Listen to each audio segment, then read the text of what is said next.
TNA is like, everybody is asking me, can it be turned around? Is there any way to turn this around? And I obviously don't know what the answer is. Maybe you can turn it around. But my gut feeling is, no, it is impossible to turn it around. Why? Because remember when WCW, they brought in like Hall and Nash, and they did the NWO, and then they had like the NWO Red and Black and all of these guys, and they came on TV every week, and what did they say? They said, hey, WCW sucks.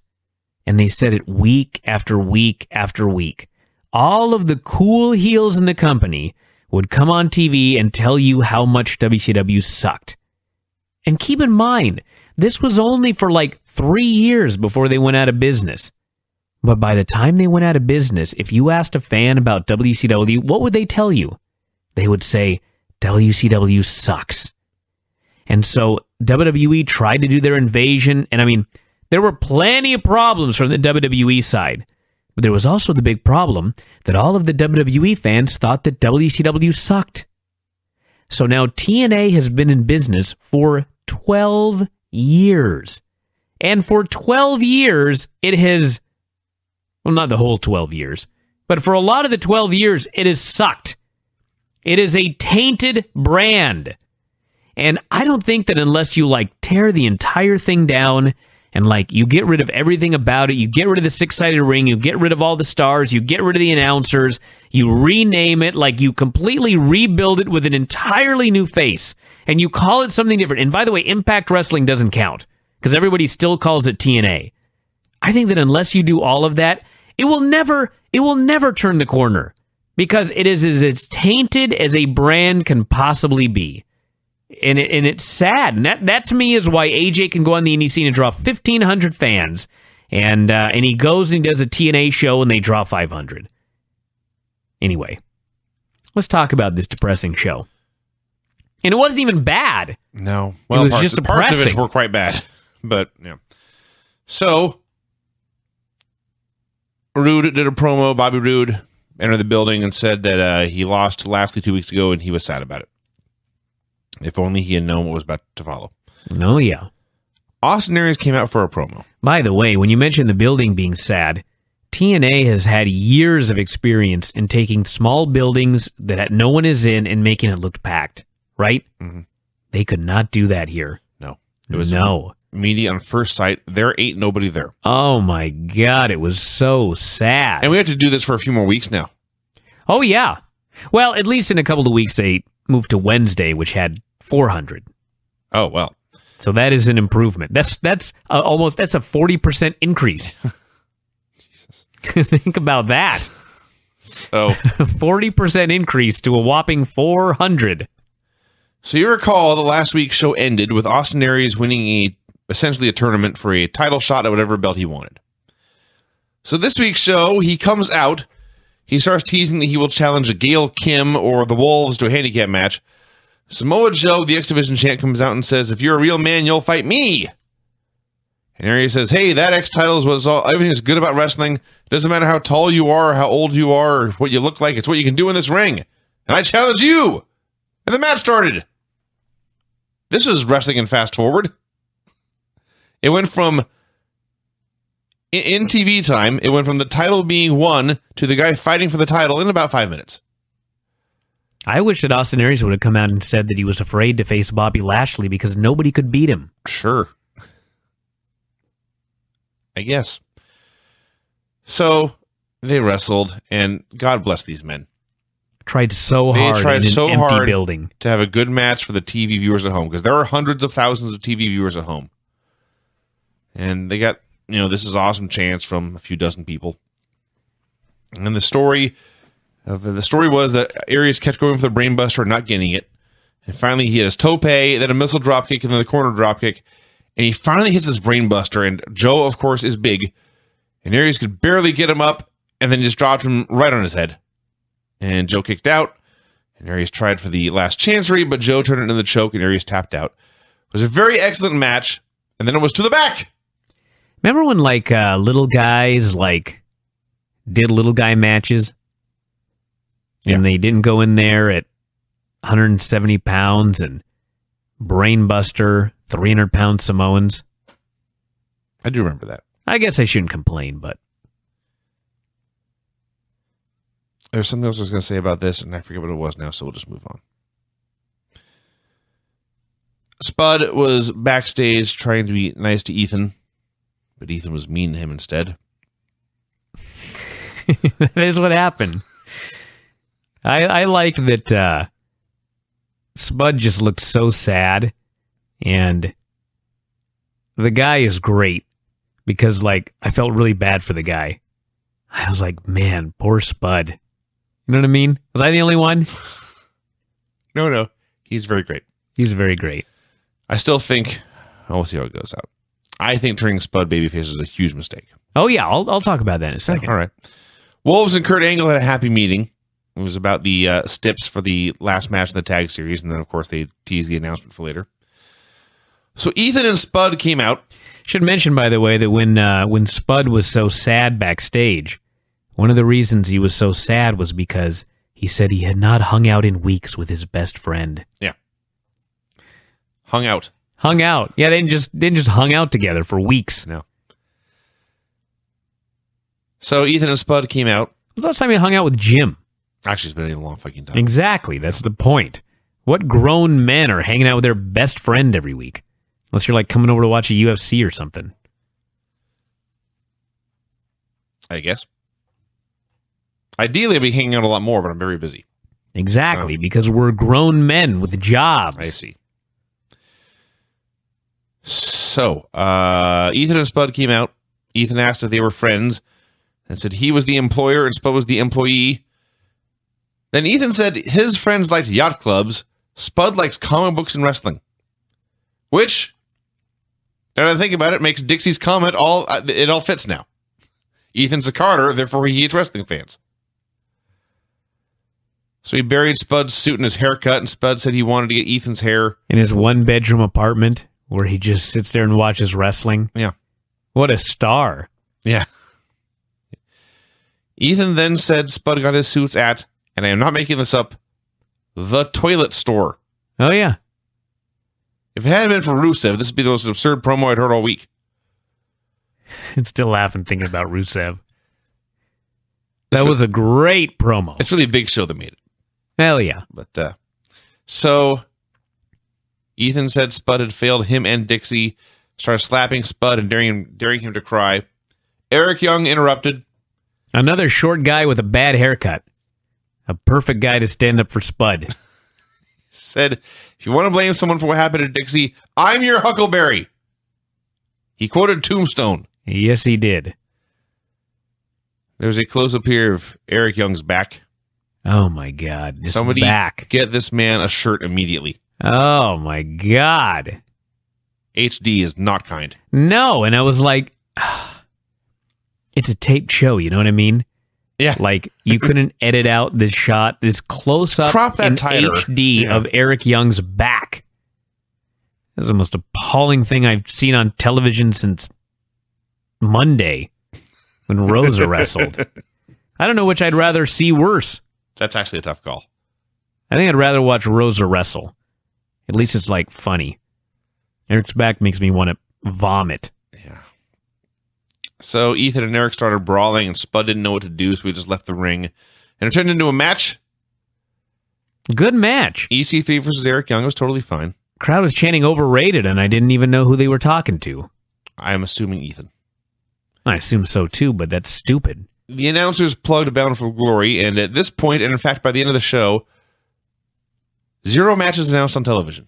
No, none. I know there's a card out there somewhere. They had a video package and no announcement, not a voiceover, not a graphic, nothing. They have one more show to promote a card.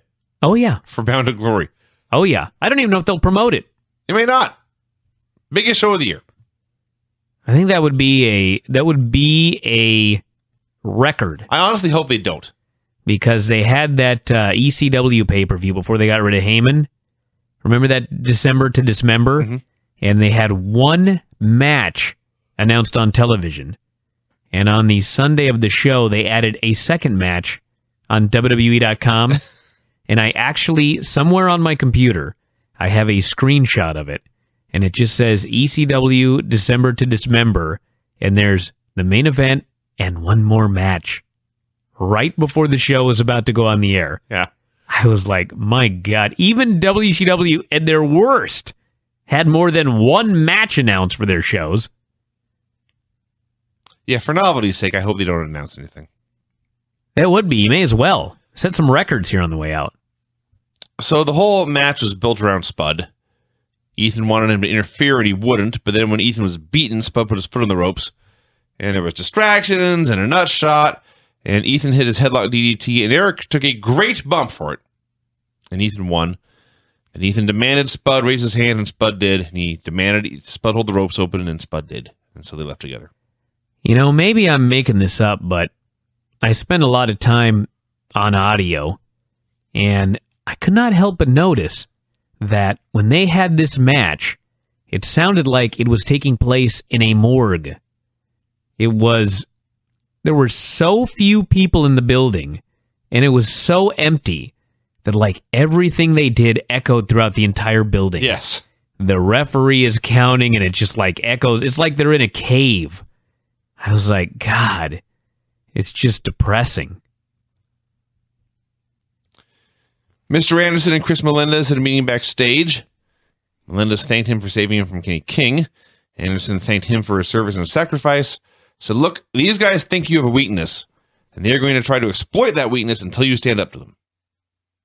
Am I the only one that immediately presumed that Anderson was going to be turning on him? It's like inevitable. It didn't occur to me, but it's wrestling, so yeah. Had a Havoc hype video. Then we were supposed to have Gail Kim versus Havoc. Let me say something about the video. All right. It was like a really, really good video. And unfortunately, she's not very good. It made her look like she was this awesome killer monster heel, like the next Awesome Kong. And then she comes out and she's like, I don't know. I don't want to be too mean. It's not like she's horrible. She's not Rosa Mendez. No, God, no. But she's really not very good. She's not, for example, Awesome Kong. Oh, God, no. No. I, frankly, was more appalled by the booking than anything else. Just the whole idea. She comes out, they come out for the match, and Havoc attacks her in the aisle, and she beats the living hell out of her, and she hoists her up, and she puts her in a hammerlock, and then she drops her on her arm, injuring her shoulder. And then they start carting Gail to the back. Yeah. And I was like, so Havoc is supposed to be getting a championship match, and she's so damn stupid that she attacks the champion outside and lays her out, and the champion is unable to have the match. That, too. You know what I mean? That is also stupid.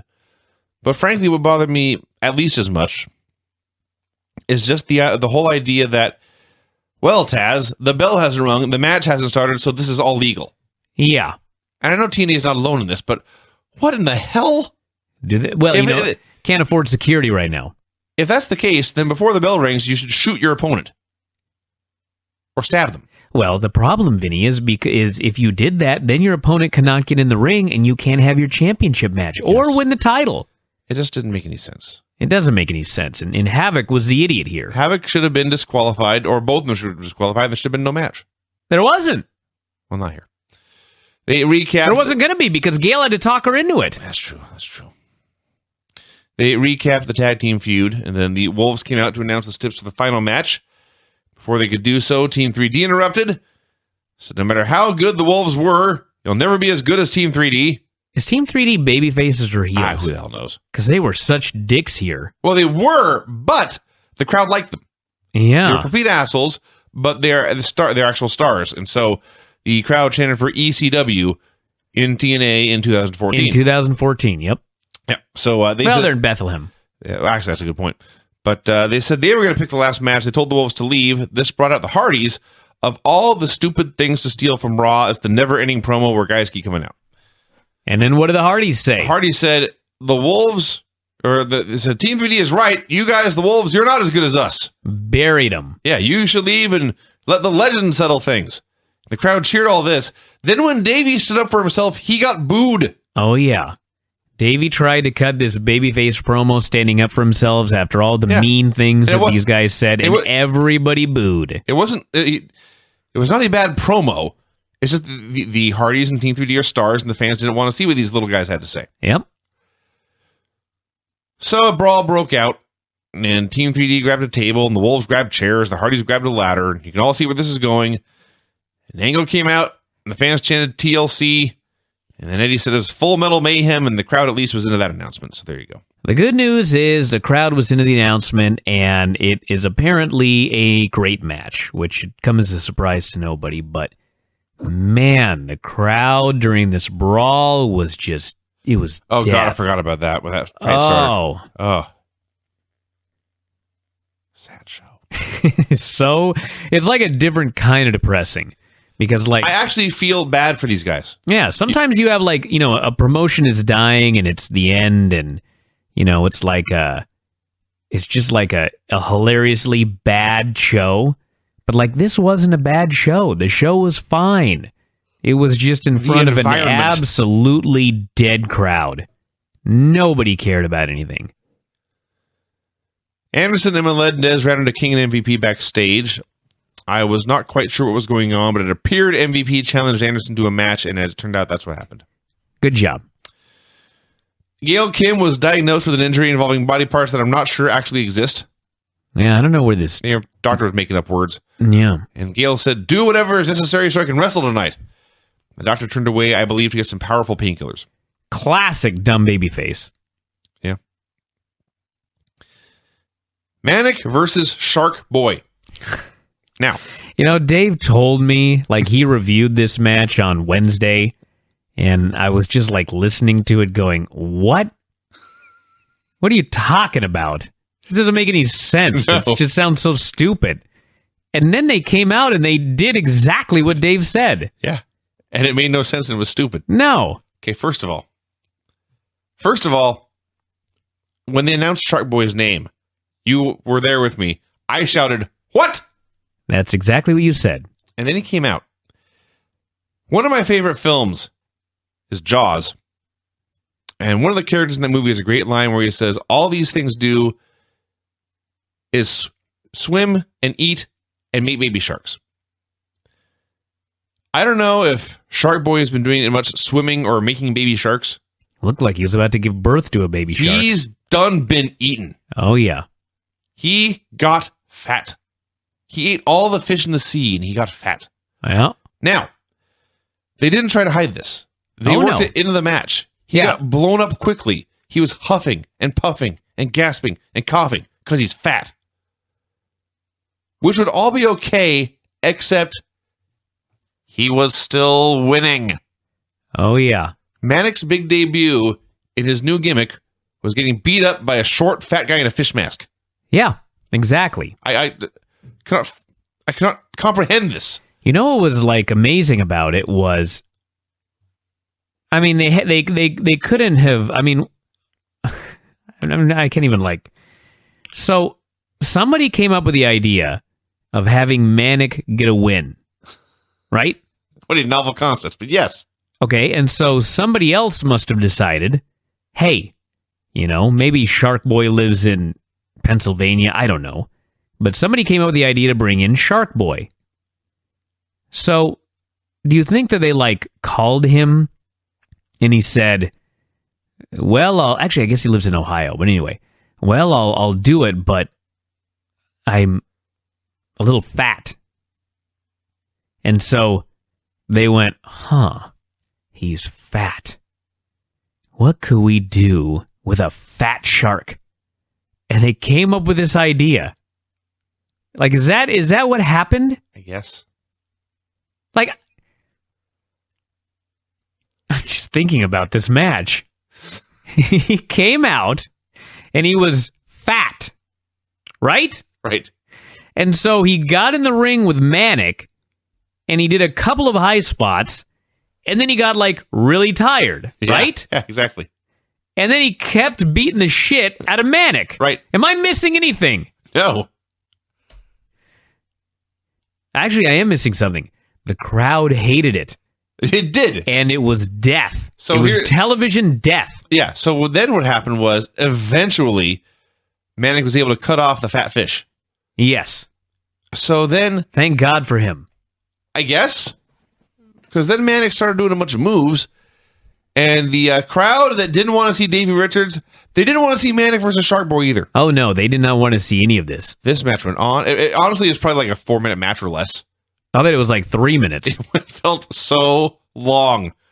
So Manic won with a frog splash.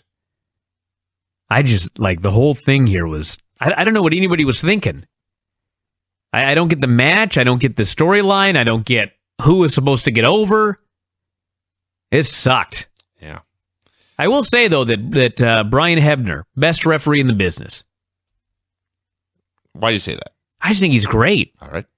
I just think he's a great referee. Maybe it's because I'm watching so much Nick Patrick. Could be. It was just absolutely. I was always a big fan. Part of it is I always thought that like Earl Hebner was awesome. I thought that his cadence on his count was great. It was a good dramatic count, but not like overly dramatic. You never really noticed the guy, but like he had a special way of. I mean, there's really like an art to refereeing. Sure, absolutely. Like, you know, remember all of those Hebner counts from the 90s where there was going to be a title change, and so he just counted like a little bit slower. He'd hold that third count up for just a bit. Exactly. Yes. And so there was like a drama to it. I just thought he was such a great referee. And then I watched Nick Patrick, and I hated the way that he would like, you know, lay on his side. And I hated that refereeing. So I always thought that like Earl was great. And now I look out there at his kid, and his kid is like, he's a really good referee. Okay. I'll try to watch out more for him. I will say this. He stopped wearing the neon blue shoes. Well, that's right. If you don't notice him, then that's another... correct. Exactly. Correct. Exactly. I can't help but notice, like Nick Patrick, and maybe the mullet. When I watch Nitro, and he just like sticks out like a sore thumb. Team 3D cut a promo about how stupid the Wolves were to choose this match. Mr. Anderson versus MVP. I know there's multiple pro wrestling museums out there. Yeah. One of them needs to take this match and put it on display, not as a classic or historic match. Well, I guess historic in a way. This match was a perfect representation of everything that pro wrestling is in 2014. Among it, everything that sucks about it. They went through the motions. They hit a couple of trademark moves. There was a distraction finish, then a schoolboy. Yep. 2014 is summed up in 5 minutes right here. Yep. MVP won if you care. Rude came out for a promo. He called out Lashley. Said he had watched the title match repeatedly while Lashley had beaten him. This was like a church sermon. With everyone in respectful silence. A respectful silence, the echo. Yeah. Yeah. So he said that he had been the first guy to kick out of a spear, and he knew he could beat Lashley. He challenged Lashley. He said, you just got to give me one more match. Oh, man. One more match. You know, when they showed up at the building and they saw 250 fans, somebody should have got that script and just, like, axed that line. Well, okay, two things. First, that is Christian's catchphrase. Yeah, they're both Canadian. I know. Canadian catchphrase.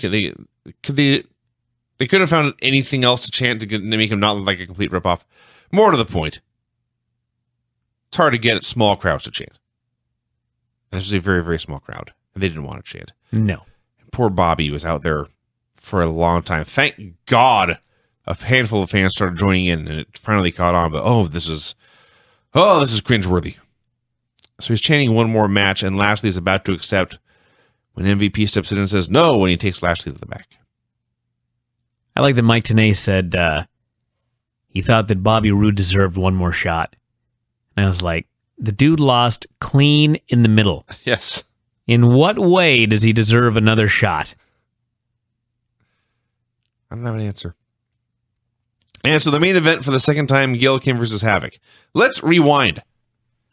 About an hour ago on the show, Gail Kim was scheduled to wrestle Havoc, but they brawled on the ramp, and it got thrown out. Yep. So Gail here, they're trying again, Gale comes out with a taped up shoulder, and then Havoc attacked her, and they brawled on the ramp again. No one thought to bring in extra security, make sure this didn't happen? No, of course not. They didn't think that Havoc could possibly be that stupid twice. I was hoping they'd actually throw it out again, but they did the match. You know, when Dave was reviewing this on Wednesday, he was talking about this match, and then he wrapped up his review. And I was like, I didn't say anything because I thought, it is 1:30 a.m. Maybe I fell asleep, but this wasn't the main event of Impact, right? I mean, seriously. And in fact, it was the main event of Impact. And would you like to know how it did? In the ratings? Yes. Badly. A 0.75. The lowest rating of the entire period. The show opened at a 1.03, and with one exception, two exceptions actually, it essentially fell throughout the entire show before plummeting to a 0.75 for this main event. Yeah. Now, the good news is that means a lot of people did not watch this match. God bless Havoc, but oh my God. The highlight of this, Gale's out there with a taped up shoulder. The whole point is to attack this wounded, this injury and work it over. So how does Havoc go about this? She herks her up in the air, and she hits a shoulder breaker to the other shoulder. That's right. At which point, what does Gale do? Sold the bad one? She sold the right shoulder. Yeah. Meaning the correct one. Yeah. I'm not sure which one that is, actually. Well, probably the left one, since that's the, Well, it's the injured one, but... Exactly. Theoretically, now she should have had two bad shoulders. Well, they say that you have an injury on one side of your body, it affects the other side. I see. That's what I've always heard. Anyway. So Gale was making a one-arm comeback, and actually before that, first she kicked out of the shoulder breaker, and Taz says, the crowd's showing her respect. People, the crowd was quiet. Yeah. The crowd was eerie and quiet. So Gale then made the same thing. This is the main event. Gale, then she made a one-arm comeback, and she tried to move a few times, but Havoc cut her off at the chicken wing slam again. No one cared. Very depressing show. And Havoc won with a choke slam. Yeah, that was the end. Havoc won the title. And within a couple of weeks, spoiler alert, they took the title off of her because they discovered that, in fact, she's not very good. Yeah. There are tapes. Know what I mean? Of better stuff to watch? No, if you're going to bring somebody in, I see. You can watch them and determine if they are any good before you decide to put the championship on them. Anyway, that was Impact, everybody. It was... You could have them do matches with other people on the roster. That's right. There's a million things you can do. Well, when they bring someone in strong like that, they always end up putting the title on them quick.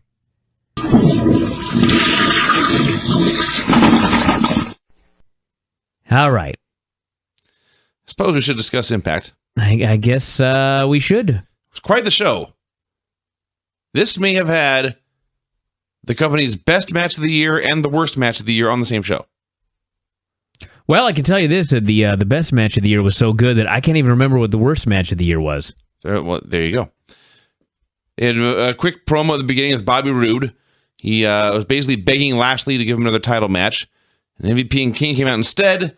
They said no. Roode buried them as Lashley's lackeys and hangers-on. And so MVP said, look, if you can beat both of us in a handicap match, you can get another title shot. But if you lose, you never challenge for the title again. And Roode was angry, but his pride got the best of him, and he accepted, and he stormed off. Yeah. The most important thing about this show, the most notable thing, is how there was nobody there. Well, yeah. We've been talking about that for a while. The place just looked dead empty, and it should be noted that if you only watch the main event and you're like, Brian, you're an idiot, The main event was actually taped on a different day. I thought so. Yes, there were a lot of people there for the main event, but not so many people there for the first hour and a half of the show. Now, it literally, at this point, is Ring of Honor. It looks like Ring of Honor. It's got the production values maybe a little higher than Ring of Honor, but maybe not because, when I watch Ring of Honor, the Sinclair that we watch it on does not even broadcast in HD, so I'm not even watching the HD version of the show. But so the production values may in fact be exactly the same, and it's worth booking. Yeah. At least in terms of building up the next major show. This was the go-home show for Bound for Glory. You would never know that watching the show. No. And also, I should add a couple of notes here. Last week when we were talking about this show, I was talking about Chikara and how Chikara runs in the area. Do you recall this? Yeah. All right. Thomas here says, after listening to last week's show about the Bethlehem taping, I just wanted to mention that Chikara ran Friday, Saturday, and Sunday in Easton, Pennsylvania, which is about 15 miles from Bethlehem. And their attendance was, guess, Vinny. 500 people every day. 1,200 to 1,500 each of the 3 nights. Yeah. Including Friday, which went head-to-head with TNA. Yes. Oh, there you go. Chikara ran head-to-head with TNA on Friday night, 15 miles away, and outdrew them by at least double. Yes. Now, does Chikara have national TV? No. Does Chikara have any TV? No. Yeah. No. Way to go, TNA. And one last thing here. They are airing on Spike TV right now, but as far as I know, I don't think they're making any money for it. I could be wrong. But the contract has expired, and I think that Spike is allowing them to stay on. But I think that at this point, it's just like a barter deal. Like they give them the programming, and Spike TV airs it. I think they're making zero money off their television right now. All of this makes the main event even more inexplicable. But we'll get to that. So after that promo, we had a god-awful match. Angelina Love versus Taryn Terrell versus Madison Rayne. Yeah. These 3 women got in the ring and they pretended to fight. And at no point in the match was it not obvious and clear that they were pretending to fight. Everything looked bad. Nothing looked good. Everything looked very, very fake. Except when Taryn Terrell came flying out of the sky. I guess she hit a clothesline, but she landed very violently on her ass. Your first thought was that you thought she broke her ass. Yes, I did. My first thought was I thought her implants were going to bounce right off her body. Her implants may have protected her on this fall, for all I know. I don't think so. Don't think it works that way. But stop doing that. She's going to get hurt. So, eventually, Madison pinned Taryn with a schoolgirl and a handful of tights. I will say, something miraculous happened during this match. A week out, not even a week. Was it 3 days? 3 days before Bound for Glory. They announced a match. They did. And in fact, by the end of the show, they had announced an entire card. But here we are with about, at this point, roughly 100 minutes of TV time left. And they plugged their first match for the show. And what match was it? Havoc versus Velvet Sky. Oh, yeah. This is a real match. And if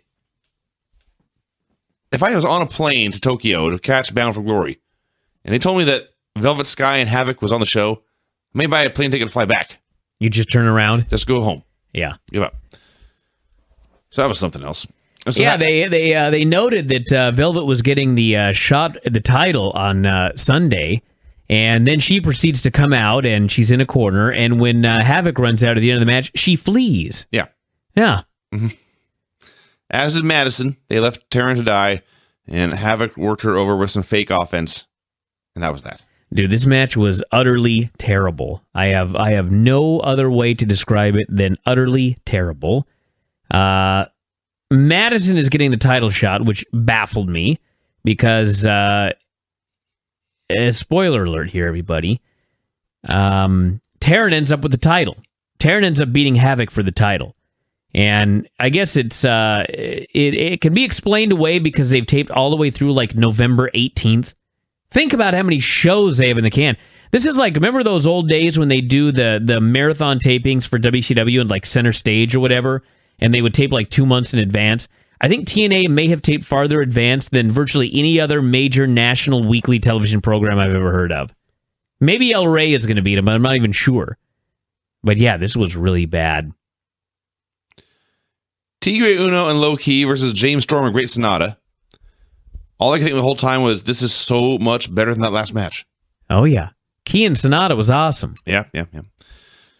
Basic formula tag. They got the heat on Tigre after Manic interfered.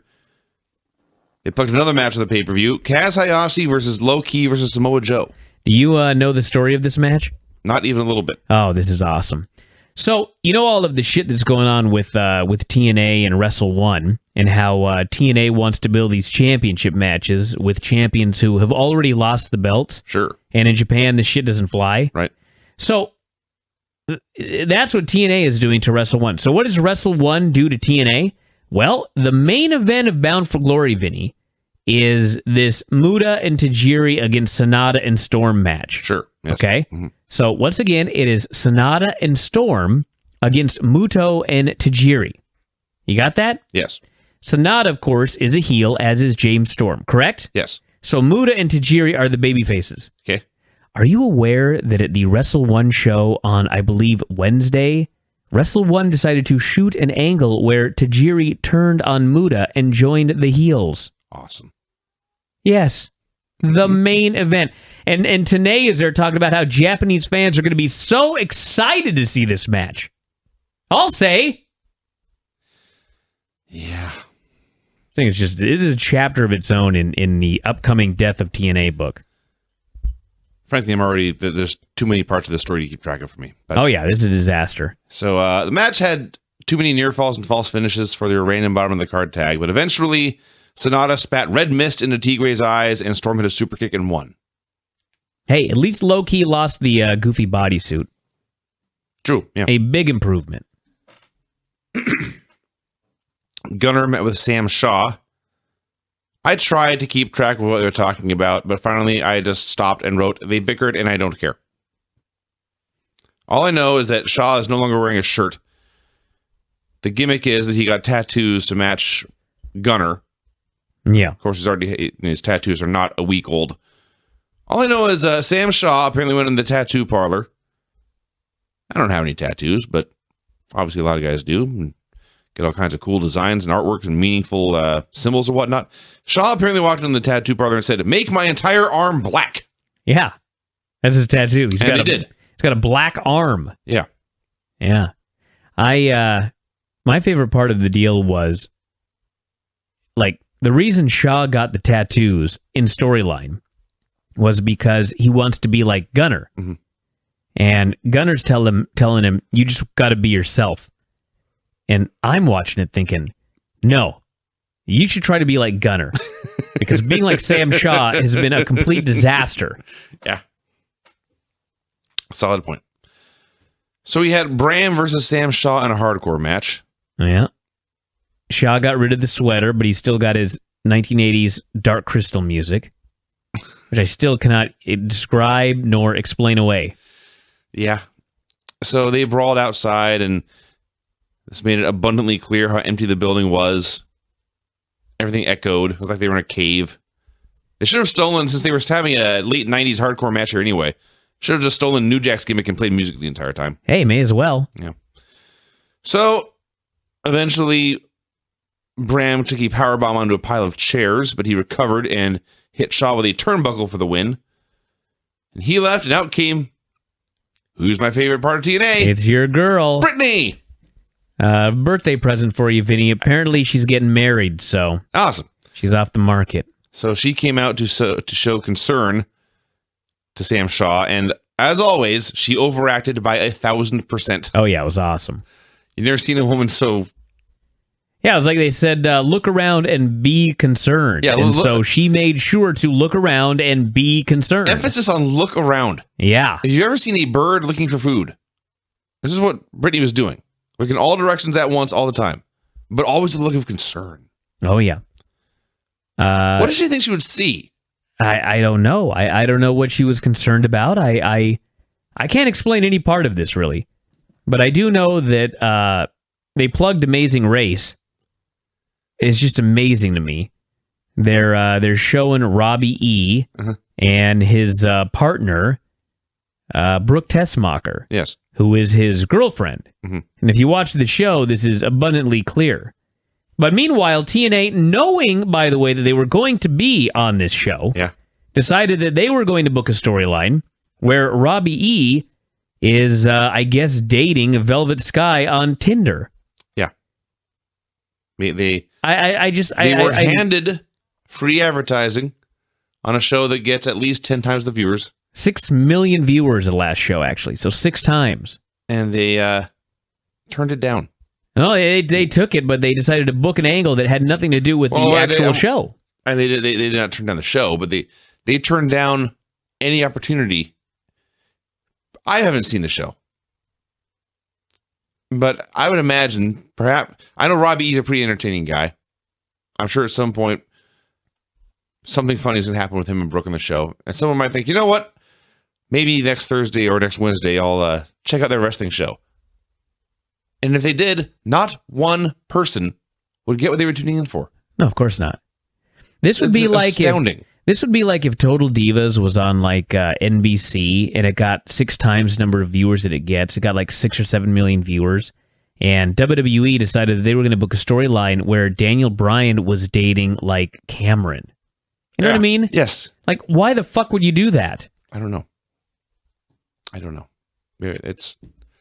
And yeah, these two guys brutalizing themselves in front of 0 fans. It was like a Tim Flowers main event at the B&I. Yeah, actually. Rude did a backstage promo about how he needed to regain the title. And the Wolves had a backstage confrontation with Team 3D. Actually, I got to mention the Bobby Roode promo. He said that he had not slept since September 17th. Yes. That sounds like a serious medical issue that should be addressed. Yes.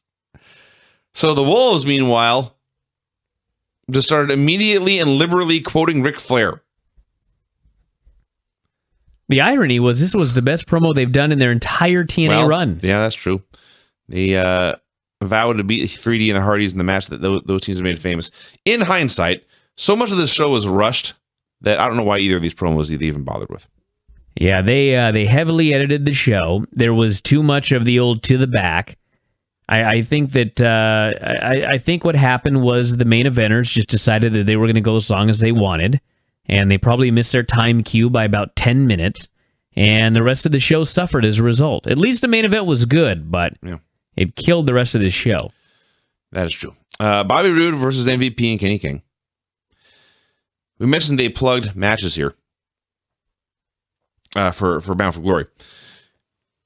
During this match, they plugged, as I wrote down, EC3, Manic, and somebody else against Japanese dudes from 01.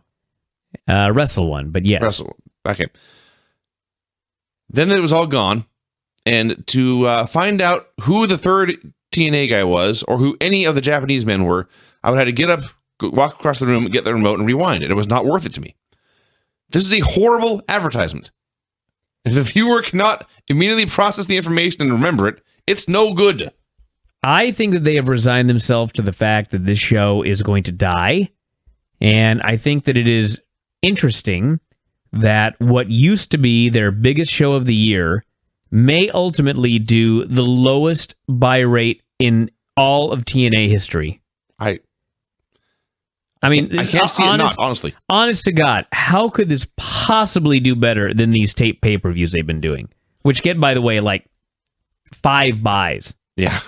I mean, how could it possibly do better? All I know... I mean, you look at the World Series of Wrestling pay-per-view. What was it? What did they do? The World Series of... I think that was it, World Cup of Wrestling. Yeah, the World Cup of Wrestling. Like, you know that card was more exciting than this Wrestle 1 card. And you know that nobody bought that one. So, like, who is buying Bound for Glory? Besides me and Dave. Here is the only pre-Bound for Glory internet buzz that I have seen. A lot of people posting screen caps of the price of the show, unable to believe that this is how much it actually costs. and refusing to pay. That's bad. I have not checked my cable company yet, but I have seen the rumors that it's $57.95, and we're going to have a serious talk if that's the cost of this show. No, we won't. The serious talk is... You know what side I'm on. Well, yeah, but... Let me think about this. Would I rather watch 3 hours... No, I would rather watch Bound for Glory. What was the other option? Total Divas. Oh, man. As much as I hate it, it'd be over in an hour. Bound for Glory has train wreck potential. Actually, there are 2 episodes of Total Divas coming up this Sunday. I don't even know why. They're just airing 2 episodes. Yeah. Bobby Roode versus MVP and Kenny King. So it was 2 guys beating up 1 guy for a long time. And then Roode made a comeback and had a terrible brawl with Kenny King. MVP got pinned out of nowhere with a schoolboy. And when I say out of nowhere, I looked up and the bell was ringing and they said MVP was out and I had no idea what was going on. Yeah, they did the exact same finish as they did in the women's match on the same show. And of course it's TNA, so they had no replay. No. So now it's King and Roode one-on-one. MVP interfered right in front of the ref and nobody cared. And when I say nobody cared, not only did the referee not do anything about it, but the fans didn't care. So Roode caught King on a dive and he hit the Roode bomb, but then lastly hit the ring and attacked Roode for the DQ. He speared him to death, but they said the stipulation was that Roode had to pin both men to get a title shot. That's right. So apparently now, despite winning the match, Bobby Roode would never get a title shot again. And this is so important that it was to the back. Well, if you recall correctly, as we'll talk about later, Kurt Angle flat out comes out and just says he's going to keep giving Roode chances until he wins a shot at the title. Yeah. So they killed their own stipulation there. My big takeaway from this is that last week, and you can correct me if I'm wrong, last week, Bobby Roode made it clear that he wanted to fight Lashley. And Lashley, last week, was all for this. And remember, MVP came up and he prevented this from happening? Yeah. And Bobby Lashley was upset because he was wanting to fight? Mm-hmm. Now this week, he does everything in his power to ensure that this match won't take place? I don't know. That doesn't make any sense. No. I actually assumed that when he hit the ring, he was going to attack Roode and beat him up and cost the match so Roode would win, but that's what Lashley wanted. Well, he wouldn't have won anyway because it would have been DQ. Well, I figured he would get the title match on a DQ. I didn't catch the part about having to pin the guys. Yeah. Anyway, so they went to the back so we could get a 20-second promo of Ethan saying he was going to give Spud another chance. Very important that we had that 20-second promo here, let me tell you. So Ethan gave Spud another chance. Spud that said they were friends, and he listed a bunch of stuff about Ethan's gimmick and his catchphrases. By the way, EC3 claimed he was undefeated, and I guess that's true. I really haven't I don't care. kept track of it, but TNA undefeated streaks is going to be its own chapter in the death of TNA. That's a good point. Christian once had an undefeated streak in which he was a 2-time champion. A 2-time former champion. Yeah. He had lost the title twice without ever losing a match. Yeah. And they once had a match. This is also in the book. TNA once booked a match between 2 men with undefeated streaks. And the stipulation was that whoever lost would still be undefeated. Yes. All right. The stipulation was that neither undefeated streak was on the line in a match between 2 undefeated men. Okay. Whatever. I'm over everything. So, Ethan said it was Spud's fault that Dixie went through a table. You could hear one guy in the crowd asking somebody where their socks were. Their socks were? Yeah.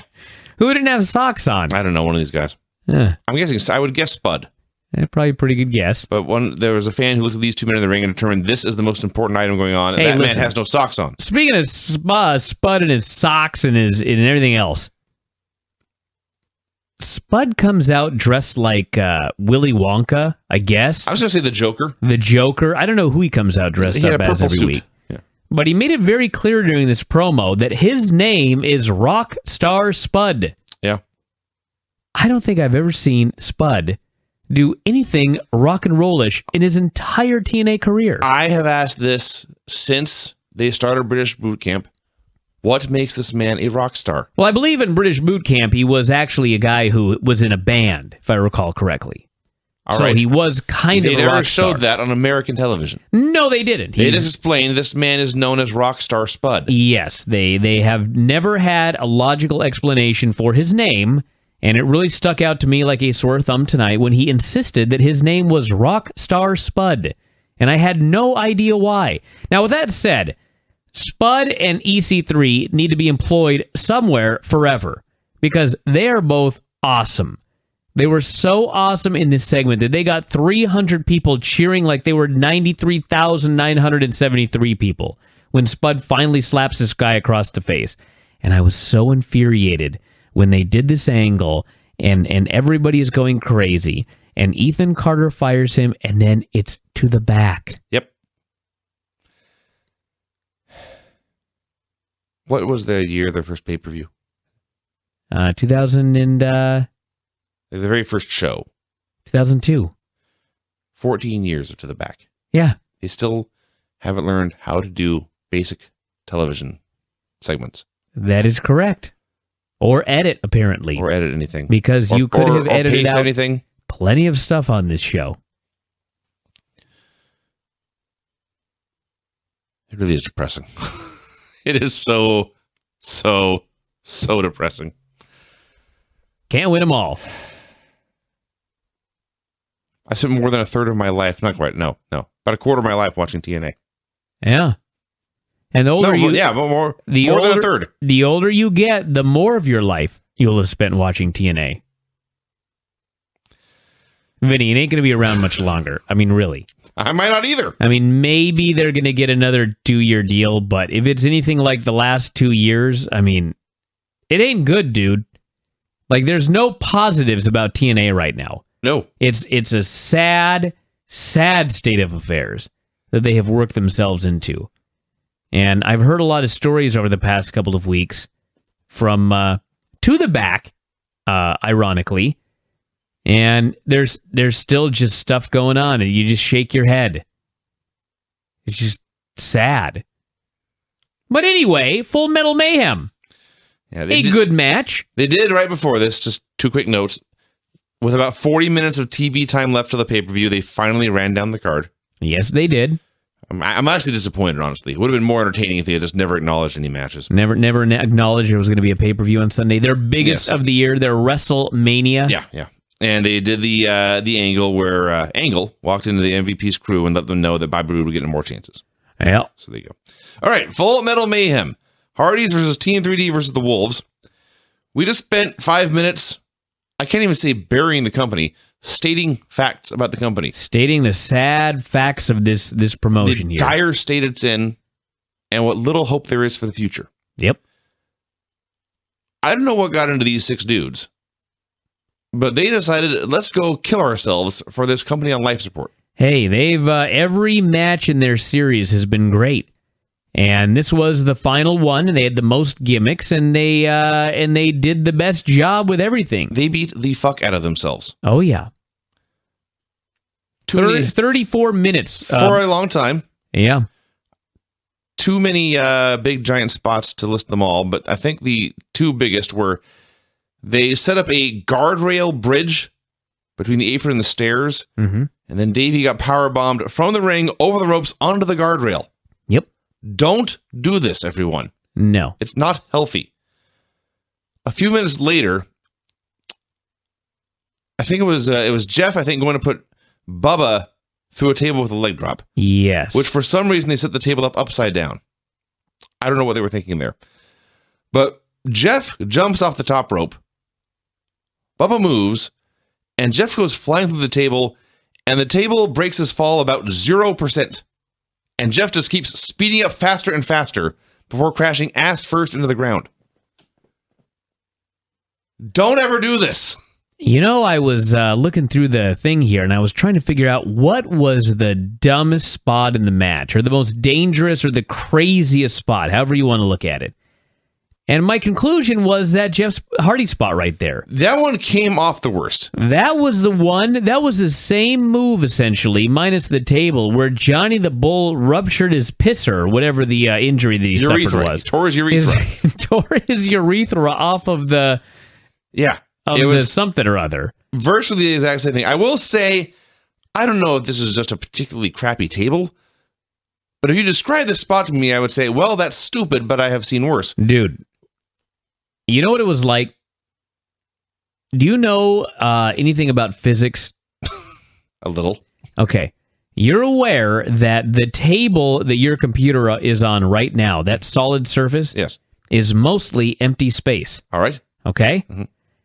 It is as if, for the one time in human history, as Jeff Hardy was going off the top of that post, the atoms in the table rearranged themselves in such a way that he went through it. Yeah. And landed on his ass, on his pisser, on his urethra, on the ground. Yeah.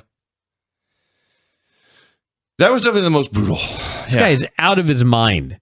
Yeah, so there were at least a half dozen other spots of guys falling off ladders and going through tables and doing insane things. Like one of the very first... The match started, and all 6 dudes started brawling everywhere, and within 30 seconds, Eddie takes this big, giant slam right on the apron. Just so bad. So bad for you. So, after a half hour of just complete and utter carnage, it came down to the Wolves and Matt Hardy in the ring on one ladder, and they basically worked together to powerbomb him off that ladder through a table, and they grabbed the belts and won. This came off like what it was, which was 2 guys surviving an absolute war to come out on top and retain their championships. That's exactly what happened. Yes. And to be fair, I mean, Davey didn't mention this, but he is a fireman. Yeah. It is a ladder match. He had an advantage. That's true. Yes. Hell of an insane match, I gotta say. They beat the crap out of each other. So the match finishes. It was larger than the crowds had been. I could be mistaken, but I believe that they had to drown out some boos with some piped-in cheers because this crowd was far more familiar with the Hardys and Team 3D and didn't want these small anonymous firemen to win. Perhaps I'm wrong. But, hey, if you missed this match and you have the means, it's worth taking your time to go back and watch. And Yeah. I almost never see that anymore. Yeah. I was thinking about this. I mentioned this yesterday, but it is just amazing to me when you think about all of the things going on with Wrestle One and how TNA changed all of their titles, and it makes news in Japan, and they think that they can go to Japan and run a show and pretend that the titles haven't changed hands, which of course is impossible. But they're insisting that, listen, this is how we do our business, Quit complaining about how fans know that these aren't the champions. This is how we blah, blah, blah, blah, blah. Meanwhile, because an interview aired on their website, which I would bet 98% of the fans that watch Impact never even saw, because there was an interview on the website where they talk about Davey Richards having broken his leg, they felt that it was imperative that they acknowledge it on television here. Even though there was no need to acknowledge it, it made no sense that this guy broke his leg. And he's been on TV virtually every week, and he broke his leg, and now he's back wrestling. The idea that should even be mentioned, particularly in a match where he didn't sell his leg at all. Because when they taped the match, nobody knew they were going to acknowledge his broken leg. It just amazes me the things that they feel are just so important that they must be acknowledged. And meanwhile, they can run to Japan and try to pretend all of these people are champions when they're not. Bound for Glory, everybody. Yes, the most ironic title. Yeah. Bound for unemployment. It was really scary when I should know this having wrote the book, but they pointed out that WCW Greed, which I think was the final ever WCW pay-per-view, or at least it was right there at the very end, 50,000 buys. It's not very many. 50,000 buys is probably 10 times the number of buys that Bound for Glory is going to do. 50,000 buys is just short of the most buys TNA ever had for a pay-per-view. Really? Of all time. That's an amazing fact. The record was 60,000 for the 2 Joe Angle matches. And WCW's final ever pay-per-view, 50,000. crazy. So we're going to talk about that. We've also got the SmackDown 15th anniversary show to talk about. What a celebration of 15 years of this show that was. So we've got that, and then we've got some songs. We will not be joined by the Wanger here tonight. There are 2 episodes of Total Divas, and no time to watch them this evening.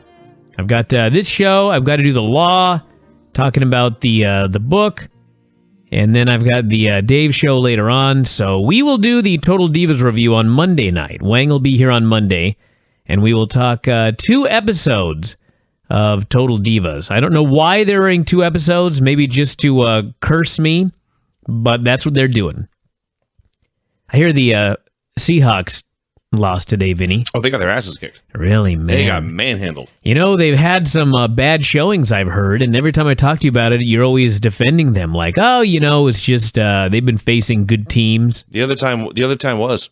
Well, this team, I watched that game. Let me tell you, Dallas beat their ass. Yeah. You look at this game, and you'll see, oh, Dallas won by 6 or 7 points, whatever the final score was. You'll think nail biter. No. Let me assure you, Dallas was the better team. Wow. What does that mean for our Super Bowl chances? It's not good. It's not the end of the world. There's Super Bowl still in February. Still, 10 weeks to go in the season? So it's, there's nothing positive to say about it except that it's only 1 of 16 games. All I know is, did they play Monday? Were the Seahawks playing Monday? Yes. Okay, because we've moved the jiu-jitsu school to Main Street Bothell, and so there are all these restaurants and bars that now surround the school. And shockingly, we have not had a Gracie Challenge yet, which is amazing to me. But I was in there Monday, and I'm trying to teach class, and about every 5 minutes I just hear, "Hey!" Everybody starts screaming next door. I was like, this is unacceptable. That and the smell of food that just wafts into the building at all times. Was it good food? Oh, yeah, it's very good food. There you go. That's good. All right, well, let's start with this Bound for Glory show here. Bound for Glory actually started off as a really, really fun show to watch. And sadly, it kept going. They claim to have sold out, is it Korakuen Hall? Korakuen Hall. About 2,000 people. Yeah. Although there were empty seats all over the place, so I don't know if they just showed up late or what happened. Apparently, the Japanese are also invisible. Well, to be fair, there was the big storm, and so it's possible That's that true. people bought tickets and then didn't show up. Yeah. Now, we can make all these jokes, but the fact is, this is so much bigger and more vocal a crowd than they've had in the U.S. lately. Well, it was bigger, but it was a Japanese crowd, so there were a lot of... There's a lot of silence, a lot of respectful silence, but when they made noise, it was much more noise than U.S. fans have made. Yeah, Taz and TNA were not there. They did commentary live from Nashville, which was funny because, like, it's TNA, and I would not have been so bold as to just presume everything was going to work. You know what I mean? Mm. Like, I could have imagined Bound for Glory going on the air and there not being any audio for 3 straight hours. Yes. But it worked, and so they called it. They made sure to mention repeatedly that they were not there, which I don't even know why they did that, since they're not at a lot of shows. And Taz, at one point, even noted that the wrestling was not live. He did. He said that. This is on a delay, but we're live. Yeah. Their audio, I hate to be an audio snob, but it sucked. I don't know what was going on. They kept peaking. It was very distracting. The production in Korakuen Hall for this show very much looked like a Ring of Honor show. Largely, I think, because I don't think they had an overhead lighting rig. I think they just had the lights in the corners or whatever. But it looked like a better than average independent show. I will say I enjoyed it much more than a typical TNA broadcast, just from a pure television standpoint, simply because there were much, much, much fewer camera cuts. Yes. And the other reason it was so much fun to watch this show was... it was a lot of stuff that was different. Yes. We got to see some new guys. A lot of new faces. We got some new faces. We got some new matches. And even if it wasn't like the best show in the world, like you can watch Raw every single Monday night, and it's just like the same stuff every single week. Yes. And at least here we got to see some we saw the new greatest wrestler of all time, for example, Ryota Hama. And we saw some Minoru Tanaka was on the show. We saw a lot of different faces and a lot of different matches. So none of the matches were terribly similar to each other. No. Each one was unique. You watch Raw, you will usually see the same match 8 times and then a main event. Yes. I liked it. I thought it was a fun show. They had a 4-sided ring here. If anybody cares, I'm sure some of the TNA hardcores were outraged that the 6 sides were not brought to Japan. But overall, it wasn't like the show of the year or anything like that. But I didn't think it was a bad show, except for a couple of the matches there at the end, which we'll get to. But I had fun. So it opened with Manic versus Minoru Tanaka. So Manic is teaming with James Storm, who is facing Japanese legend the Great Muta in the main event. But the crowd here still hated Minoru Tanaka more. And they cheered Manic. Did you see, speaking of James Storm, did you see Dixie's tweet? About the Storm? Yeah. I did. I mean, come on. I don't even know what else to say other than I did. If you didn't see this, everybody, I don't even know what happened. I don't even know how this happens, except it's Dixie Carter and TNA. But she tweeted out a photo of like a satellite shot of the typhoon that is about to ravage Japan. And in the middle of it is photoshopped James Storm's face. Yeah. And it reads something like, "A storm is coming." And she tweeted this out. And then almost immediately she deleted the tweet and apologized and wrote something like, this was supposed to be for James Storm or something. I don't even know what she wrote. It was something like that. But I was just like, how? In what planet can someone think that this is a good idea? I don't know. It just amazes me. At least she didn't claim her phone was hacked. It was insulting enough. Anyway. I'm looking for an update. 200,000 flee their homes as super typhoon hits Japan. Oh, great. Yeah, that's lovely. Something to make a big joke out of. Thank God that she had a funny idea for a tweet. I'm sure the Japanese fans will appreciate this gag and buy her paper. I'll bet. Hey, I'm sure that they did in droves. So anyway, Manic versus Minoru Tanaka. It was funny because, as we know, it's the Japanese crowd, so they're usually quite silent, and then there'd be a big spot and they'd all roar. Yeah. Who is that? I'm not sure. Brian's pointing at the network, everyone. They're showing Halloween Havoc 94, and someone came out to sing America the Beautiful or the national anthem, and all I know is he had quite the shirt. He looked like your dad. If you say so. Kinda, didn't he? No. Oh, anyway, go on. A Caucasian male.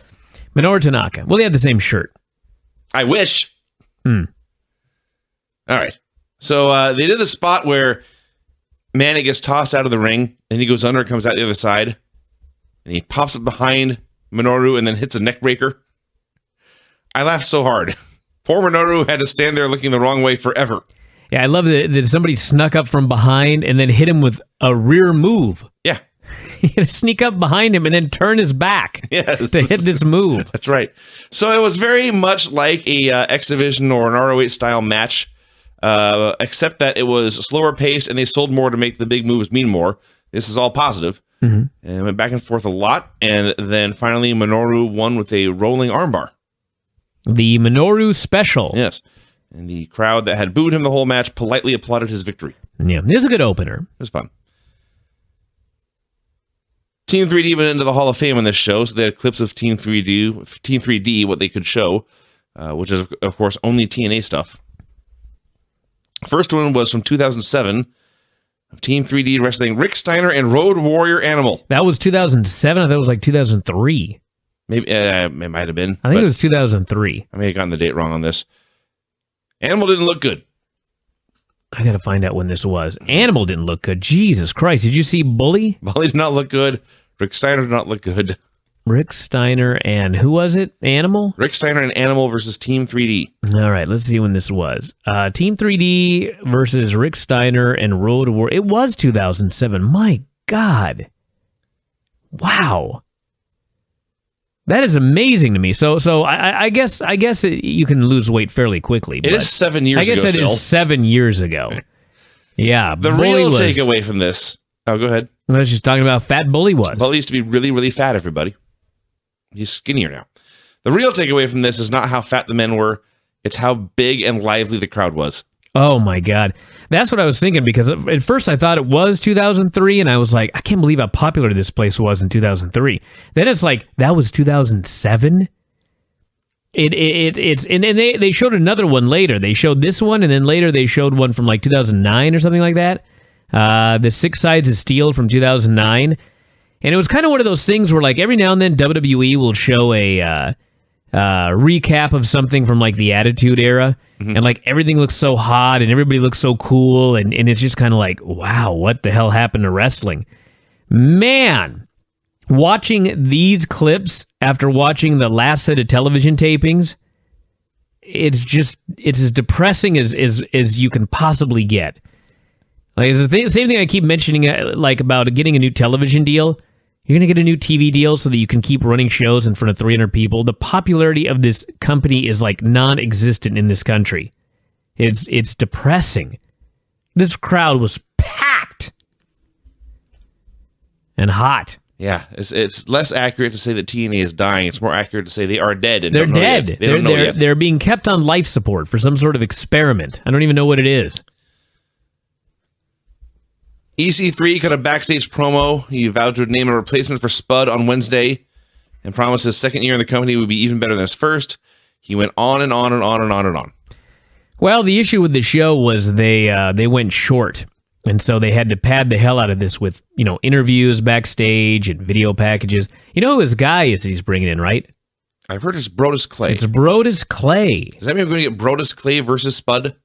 Well, actually, at the show Thursday when Spud got fired, Brodus Clay came in afterwards and killed Spud. Oh, there you go. But they edited it off the show. I guess they figured another week's anticipation would make his debut better. I don't know. Then Ethan came out for a promo. He talked down to the Japanese like they were all stupid. The crowd booed and also chanted yes. That was funny. So Ethan listed everyone he had beaten. He vowed to slam his opponent tonight, and then he tried to get the crowd to chant ham, slam, slam, ham. This was the most grating several seconds of pro wrestling of 2014. You were so mad. This was so stupid. But you didn't know what was to come. I had no idea. You didn't know why he was chanting slam, ham. Do you think the man's name was Ham and not Hama? Well, no, but he's fat like a pig. Ham. I am grateful, however, that I got through this because I got to see EC3 versus Ryota Hama, the best match of the year. Oh, yeah. All right. I don't know how many of you have seen Ryota Hama. I hadn't. I guess I had in the group shot. Did you see, by the way, the... If you've seen a shot from space, I'm sure you've probably seen Ryota Hama. He's quite large. Quick sidetrack. Did you see the group photo of the wrestlers on the card from the Hall of Fame induction? No. I know this is typical. It's in the Bound for Glory thread on the board. There's a bunch of photos, and I guess this is typical for Japanese wrestling. But they took everyone who was wrestling on the show, heels, faces, tag team singles. They sat them all down in chairs. They had them look respectfully into the camera and took a big group photo. Mm-hmm. Havoc and Velvet standing right next to each other. Awesome. Well, she is a heel here in the U.S. Low key in the back, peeking over Tommy Dreamer in the front. That's a great idea. Let's put the short people in the back. It's an amazing picture for several reasons. And over on the left is, in fact, Ryota Hama. And he's between the fact that he's on the over on the side and fully clothed, I did not appreciate his girth. No, apparently not. So he came out here. He's a former sumo wrestler. As you quite accurately described him, he looks like the fattest baby you ever saw, stretched out to full-grown man size. Yeah. Now, in terms of weight, he's not terribly tall. I'm sure he's under 6 feet. So I'm sure if you put him on a scale, he would not be anywhere close to the heaviest wrestler ever. They tagged him at 500 pounds. I will confidently say he is the fattest wrestler I ever saw. It's funny because, like, he I don't know how much he weighs, but they were very careful every time they talked about his weight to always say he was almost 500 pounds. I see. I was like, can't you just say the guy's 500 pounds? They always had to say he's almost 500 pounds. I don't know why. I guess, as you noted when we were watching the show, I guess Yokozuna was like a lot taller. But Yokozuna ended up being like, he was 700 pounds at the end. So he outweighed Ryota Hama by 200 pounds. Yeah. He was huge. I don't think people understand exactly how much weight that is. 700 pounds of man, or even 500 pounds of man. You know, I've mentioned this before when talking about weight, but let's just imagine, Vinny, that you could deadlift 270 pounds. All right. Because we were talking about this a few days ago. You could deadlift 270 pounds, and you feel like you're really, really, really strong. And 270 pounds is your max. You know what that means, right? That would mean that you couldn't lift 271 pounds. Okay, yeah. Adding 1 pound would be too much for you to lift. So think about the weight involved. A man who weighs 700 pounds. Or Ryota Hama here, 500 pounds. How much weight that is.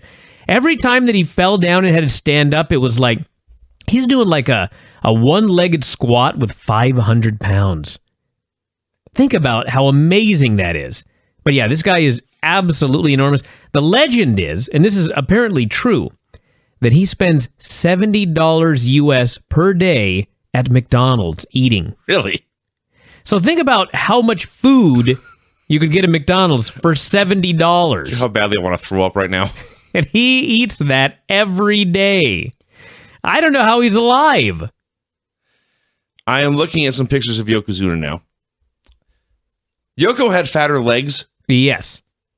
Hama's upper body is much fatter. He's fat everywhere. Yeah. Mm-hmm. Like a big baby. Like a big baby. But he can move. Oh yeah. He can stand and he can run, as it were. Did a rolling senton. Did manage to not kill the guy. Missed a big splash. Yeah. So he's working poor Ethan over. He hits the big avalanche in the corner, and Ethan drops to his ass with his, sitting up in the bottom rope. It's the greatest spot ever. And Hama charged to the opposite corner, and then charged across the ring and hit the running avalanche. Yes. And his big giant ass hit Ethan in the head so hard. Oh yeah. He nearly ass-capitated him. We brought Whitty into the room to see Hama. She's a big fan of big, heavy guys, and she laughed so hard, and she squealed in terror when this running avalanche occurred. So did I. Yes. And Ethan, probably just happy his head was still attached, just rolled over and leaned into the camera with a glassy-eyed stare. The best part is Hama is very fat. If we haven't mentioned that. I think that if it were required for him to run a mile, he would die. But over a very short distance, 4 to 5 steps, this man can run really, really fast. Yeah. If there was like a 3-yard dash, he'd beat most men. And so he gets in the corner, and he ran so fast, and he smashed Ethan Carter right in the fucking face. It looked like he killed the guy. And then, the best part was, after nearly killing him, in the most gentle manner possible, he gently rolls him to his back, and he gently gets on his knees and covers him. I laughed so hard watching this spot. We rewound it like 3 times, watching it over and over again. It was so great. So I realized no one bought this show. Sad. But if somebody bought this and has the technology, please give me a GIF of this. I need Hama smashing Ethan's head, Ethan's glassy-eyed stare into the camera, and if you want, you can get the pin in there too. But it was amazing. Absolutely amazing. I loved later when EC3 tried to slam him, which of course failed. Yes. And Hama fell on him in such a manner that literally when they say you need to get a spatula to peel somebody off the canvas, like he became an omelet is what happened here when EC3 fell on him. And I texted somebody after the match just to see if EC3 was alive, because I was a little concerned, because he was squished repeatedly by this 500-pounder. And I'm not talking like fake squishing. No. He was squished by this man repeatedly. And I was told that he wanted to go out and make it look real. That didn't answer your question. What an idiot. No, he's fine. Okay. But like, good God almighty. So, Make it look real with someone small. Like Velvet Sky. yes. Not a 500-pounder. So, Ethan scored with a kick to the dick. A dirty kick to the dick. A dirty kick to the dick. What's that for Urban Wrestling? I think it was. Yeah. It's in a song somewhere. But he scored with a dirty kick to the dick. At which point Whitney asked, would that even work on him? I don't think it would. Well, here's the thing. No, the kick would in fact hit fat, but then the fat would hit testicle. I see. Yeah. I hadn't thought of that. So, and then he hit his headlock DDT and won. This was an excellent wrestling match. I was a big fan of this match. It was my $44.95 was justified by this match here. Yes, I am easily amused, and I am not regretful. And by the way, it was $44.95 for those of you that saw the screenshot of the guy whose cable company wanted to charge him $57.95 for this show. Skip an extra, was that 20% or something? Yes, my cable company charged $44.95 for the standard definition and the HD version. So if I wanted to, I could have paid $44 to not watch it in HD. Mm-hmm. Why do they even have a non-HD channel in that case? I don't know. Great match. It showed Team 3D beating Beer Money in 2009. What I got out of this is that Robert Roode used to have a lot of hair, and TNA used to have a lot of fans. And hey, they both lost them at the same time. I guess they did. Maybe he needs to grow his hair back. That might be the key. MVP did a promo talking about taking a drastic pay cut to stop being a sports entertainer and go to Japan and be a pro wrestler instead. It's funny because when he first mentioned it, I was like, you better be talking about WWE because you ain't taking a drastic pay cut to go to Japan this time around. Frankly, I appreciate the sentiment, but probably would have been better off not saying that either way. Just say you left sports entertainment to go be a pro wrestler. Yeah. So we had MVP versus Kazuma Sakamoto. Crowd did recognize MVP and pop huge for his music. Largely a comedy match, with Sakamoto playing a total coward, and the crowd booed him. This is Sakamoto of Tensai fame, for those of you wondering. Should I know what that is? You don't remember when Tensai... Lord Tensai? Lord Tensai. He had. Oh, that's right. He had a little... That's right. That was him. That was Sakamoto. Well, there you go, then. So they did a spot like where he would cling to the guardrail, and MVP would grab him by both feet and try to drag him into the ring. And that didn't work, so MVP just hauled off and booted him in the face. And pretty much a squash. And I did like the finish. Actually, I should say the built up to the ball and elbow, and MVP missed it. Then Sakamoto tried it, and MVP got the knees up, and MVP finally hit the move. And then Sakamoto ran wild with a bunch of strikes while MVP was on his knees. And then MVP returned the favor by hitting the shining big boot for the win. Yep. I thought this was all right. It was perfectly acceptable. Yeah, it wasn't great, but like MVP, MVP was far more athletic here than he normally is. He supposedly has a bad knee, but he did a kip up, and he was working his ass off here. So I thought he did a good job, and match was fine. Samoa Joe cut a promo about being X Division champion, which he's not, carrying the banner for the division, and wanting to represent it well in Japan. Somebody on Twitter asked a very good question, which I don't have an answer for, and that was, why were the American Wolves, who could have had a great match on this show here in Japan, why were they and Bobby Lashley removed from the show over concern that they were not the champion right now, and they still put Velvet Sky and Samoa Joe on the show? I don't know. I don't know either. It is a mystery. Why does TNA do anything? I don't know. It is a mystery. Yes. So, it was Samoa Joe versus Low-Ki versus Kaz Hayashi. Crowd was into everything, saying Joe's going to kill you, and also chanted Let's Go Low-Ki, and then This Is Awesome. Mm-hmm. So what this match was, in a nutshell, was there would be 2 or perhaps 3 dudes in the ring, and they would all hit each other really fucking hard. That was the match. Yeah. And then one guy would leave, and they do some moves, and they start hitting each other again.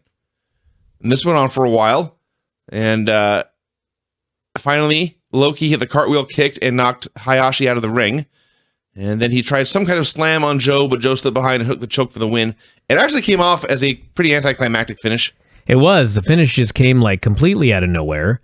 And I guess we can now officially report that the current TNA Linear X Division champion is Samoa Joe, even though the actual champion right now is Low Key. All right. So they're going to have a match. I don't even know where. They have no more shows. Correct. That is correct. So that was that. We had a video package on Bully Ray finally putting Dixie through a table. I guess this is where part of Team 3D's Hall of Fame induction. I should have mentioned Joe cut a promo saying that he went back and forth from English to Japanese, but said that TNA and Wrestle One would take over the world. This was false. At least half false. I don't think either one of them is going to take over the world. Yeah.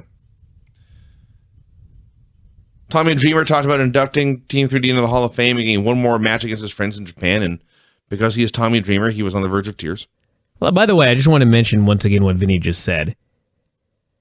Tommy Dreamer did a promo talking about inducting Bully and Devon into the Hall of Fame. And by the way, I should know that the TNA Hall of Fame currently has 4 people, and only one of them technically works for the company right now. But that's beside the point. But yes, he talked about his best friend, Bully Ray and Devon, and he was so proud to induct them into the Hall of Fame, and he was so excited to work for them tonight. Just remember that. All right. An All Wrestle One match. Hijo del Pantera and Andy Wu versus Yusuke Kodama and Jiro Kurosho. It's Yosuke Kodama. Damn it. They do the names backwards. It's Japan. I see. And Kuroshiro Jiro. Yeah. All right. Did my best, everyone. Now, thankfully, Dave had their names. I could get their names from his report. TNA flashed up graphics for like a half second. Literally, it was a half second. I got Yosuke K's down and I's and O's, and it went away. Yeah. Very wacky match. It was very wacky. One of them is doing the Chris Rice gimmick with the mirror. And he wore a jacket, a suit jacket, the entire match. He wrestles in his jacket, which is a fantastic idea. Can't Why? believe.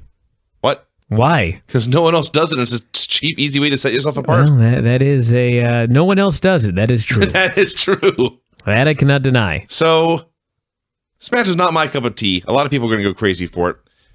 For my athletically, it was great. They did all kinds of amazing stuff and dives and kicks, and it was very high-paced and all action and no time to rest or breathe. I thought it came off really choreographed, kind of hard to get into, but, like I say, other people will like this a lot more than me. It was a mix of Lucha Libre and an American tag style. They had a hot tag and everything, and eventually, I guess they're the heels, but the dude with the jacket hit a huge flip dive from the top rope to the floor, and then his partner got the win with a twisting moonsault. I liked Taz, had no idea what to talk about during this match, and so he was constantly making comments about how a man with a name like Andy Wu should be working at a laundromat. Yeah, he said that. What the hell is that supposed to mean? I believe it's a racist joke. They had a pretty fun little match. I didn't think it was exceptional or anything like that. There was a spot where Pantera, I think, hit Kodama with a dive into the barricade, and Kodama just started screaming, "Fuck!" over and over again. Yes. I don't know why. Including at one point pointing to the other wrestler. Yes. Just shouting, "Fuck." Yeah. So, it was fine. We had the official Team 3D Hall of Fame video. Considering they cannot use any ECW or WWE footage, it was pretty good. I don't know what they're going to do with this because it's not on the website right now, and I don't know if it's going to end up on the website.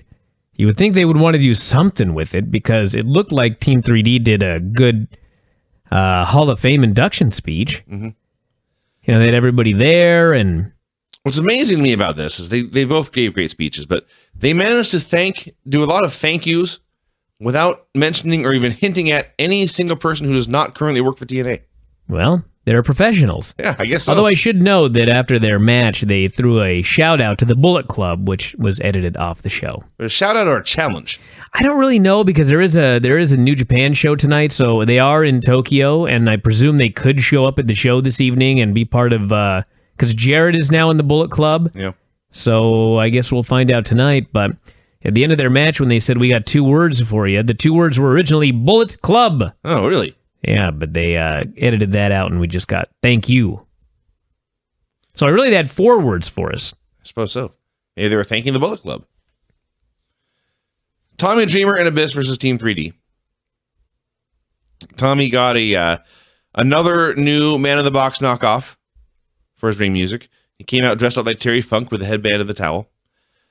So they had a garbage match. It's called Guy in a Crate.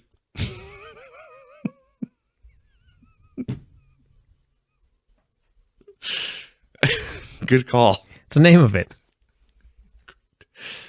So they wrestled for a little bit just to kill some time, and then literally they all just stopped wrestling and left the ring and started throwing weapons in. Yeah. And they've had chairs and kendo sticks and signs and a table and a bunch of other stuff. Hey, fans were super into it. The crowd That's what was they wanted to see. Super into this. That is true. That is true. I also like when they chanted Abyss's name with a Japanese accent, so it came out Abyss. Yeah, Abyss. Yeah. He doesn't have another name, so they couldn't say it backwards. It almost rhymed with Tommy. They could have yelled Abyss Chris. Chris. Because that's his name. That's true. That's true. So the actual wrestling when they did it was very slow. There was a point where Team 3D tried to whip Abyss into the ropes, and he threw on the brakes and whipped them into each other. It took them much longer to execute than it took me to explain it. Much, much longer. So Taz is talking about how he once had a match in this building with Gypsy Joe. Doesn't surprise me one bit. And they did a bunch of stuff, and Abyss took a bump in attacks. Here are my takeaways from the match, Vinny. I'll make this review exciting. I was about to get to them. So first off, I was thinking about this. When they do the what's up spot, you know when they do that? Yes. They come off the top with a headbutt. To the nuts. To the nut. A dirty headbutt to the nut. Yeah. Do you know when the what's up commercial first aired? Like 96 or something. I believe it was football season 2000. Okay, yeah. That is still 14 years ago. Yeah. Which means if there are any TNA fans watching under the age of probably 16, sophomores in high school, they have no fucking idea why Devon Dudley is screaming, "What's up?" and shaking his head and wagging his tongue before headbutting a man in the genitalia. Right. Maybe this spot could be retired. And then the point of the whole thing I was talking about earlier was the finish saw Abyss grab all of his thumbtacks. And for some reason he had golden thumbtacks. I don't know why. They were very large and very shiny. They were solid gold thumbtacks. Which, by the way, why would you waste that on a hardcore match? But he sprinkles them into the ring, and so of course you know what happens. He ends up being stomach first backdropped into him, and actually all he hits are his hands. He missed the thumbtacks. And then they give Tommy Dreamer, was it the 3D? I believe so. I believe they gave him the 3D into the thumbtacks. On this show, both Tommy Dreamer and Bully Ray did promos talking about how they were best friends, and how Bully Ray said his best friend in the entire world was not Devon, although I guess technically Devon's his brother. His best friend in the world was Tommy Dreamer, and he would not have a career if it was not for Tommy Dreamer. If it were not for Tommy Dreamer coming and backing him up, he might be a strip club bouncer right now. I don't know. But after all of these interviews about what a great guy each man thought the other man was, Team 3D gives this dude a 3D into some fucking thumbtacks? Yes. Wow. The answer is yes. That's not very nice. No, they're dicks. Complete dicks.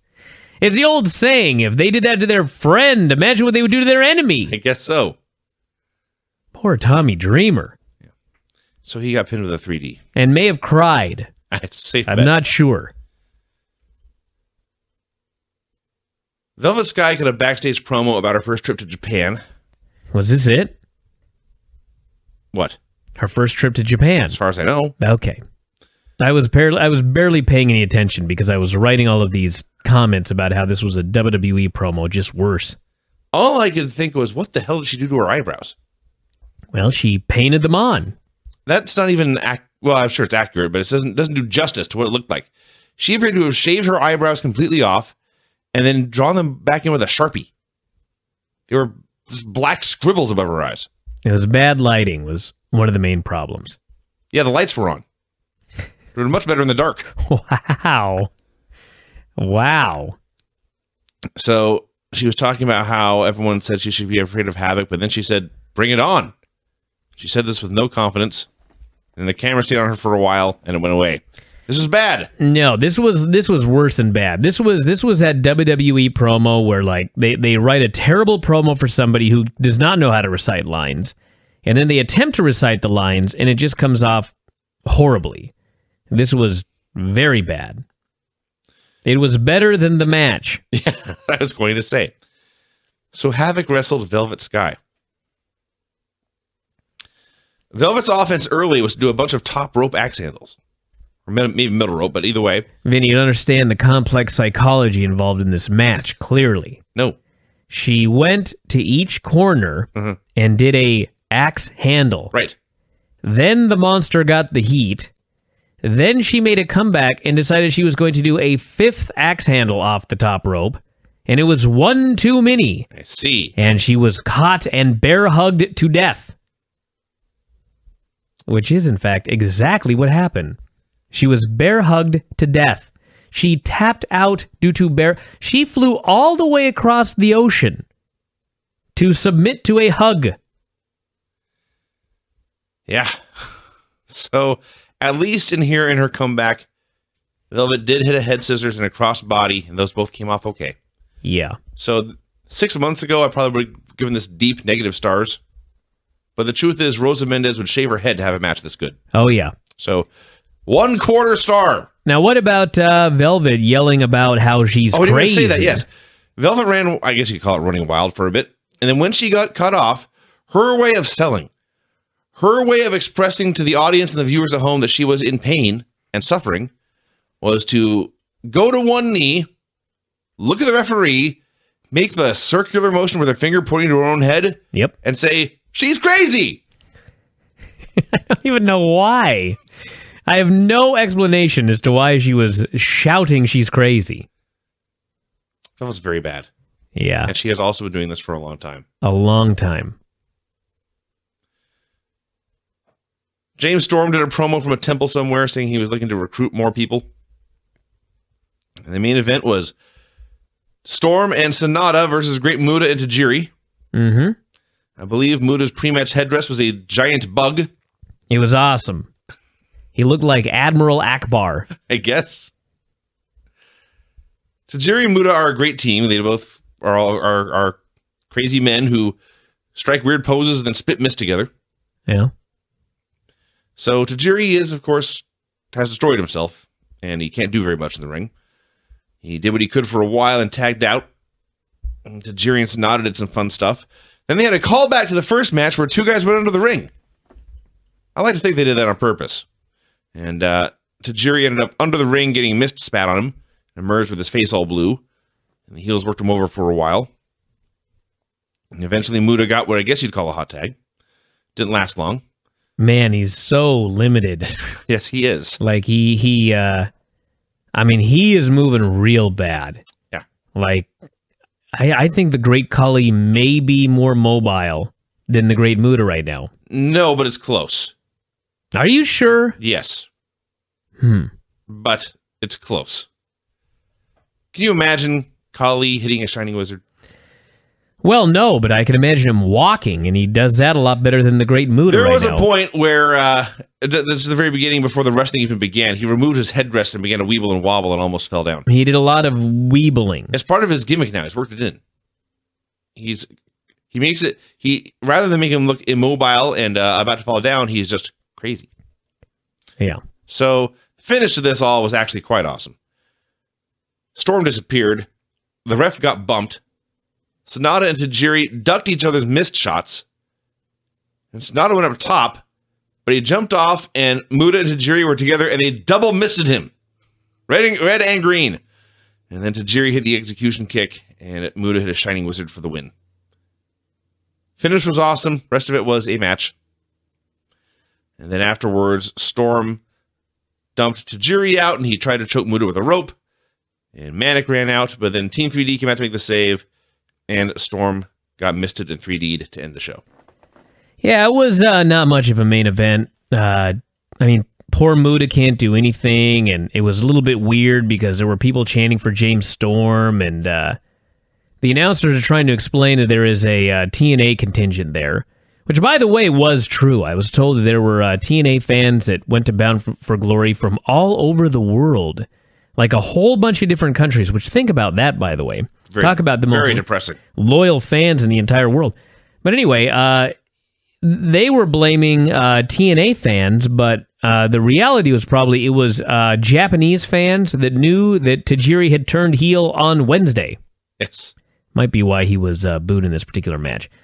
But yeah, it was not bad. It was I don't know. It was they did what they could. They did the best they could. Nobody was all that excited for the match. I did like that it told a good story in the sense that, you know, all the stuff going on with Muta and Sonata, and they wrapped it up here. Muto got his big win. They did the double mist. The finish was good.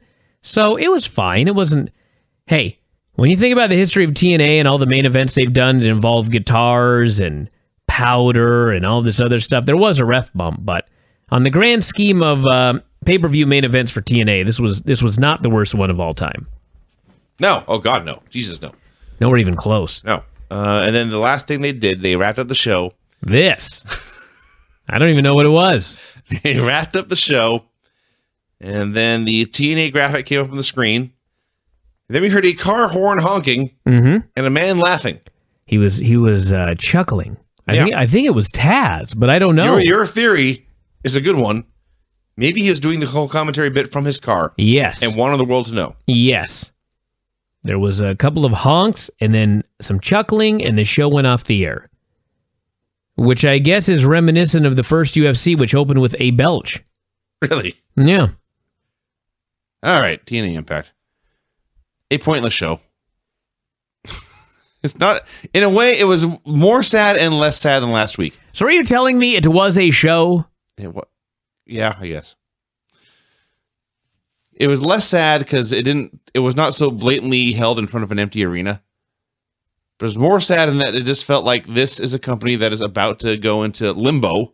It is. That's the most charitable term I can use.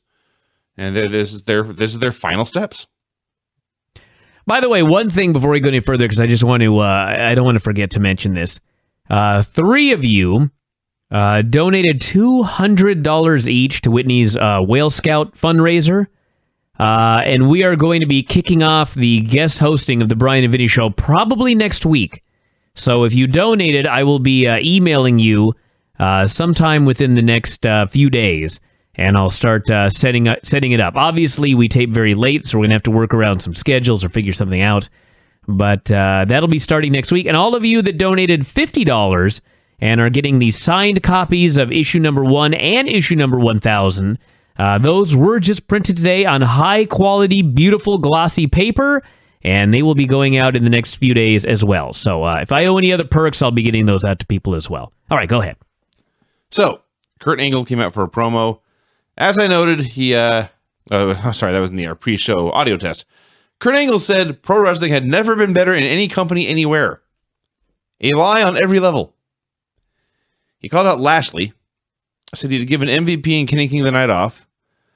Said Lashley was required to defend his title at all times.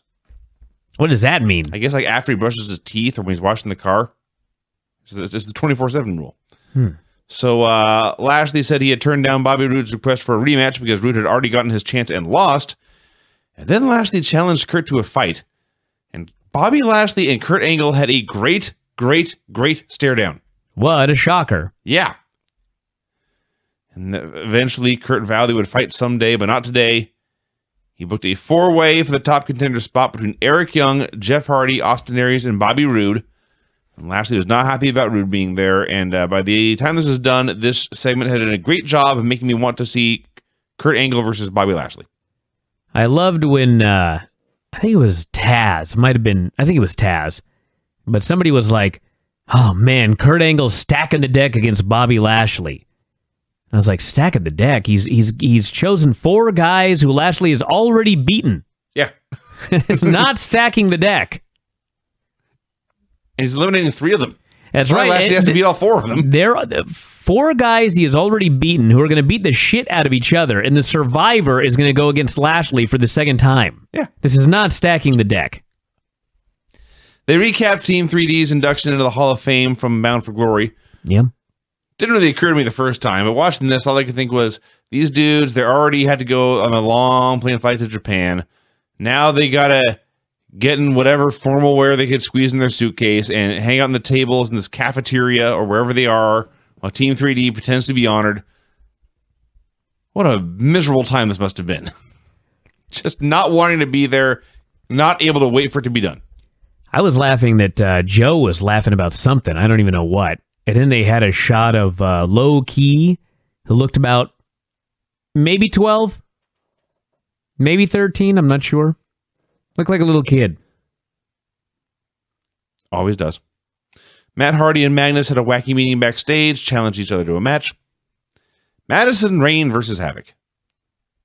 I will say, thumbs down. Before we bury it, Madison did cut a promo beforehand, and I thought that by TNA women's standards, it was a very good promo. She didn't sound bitchy.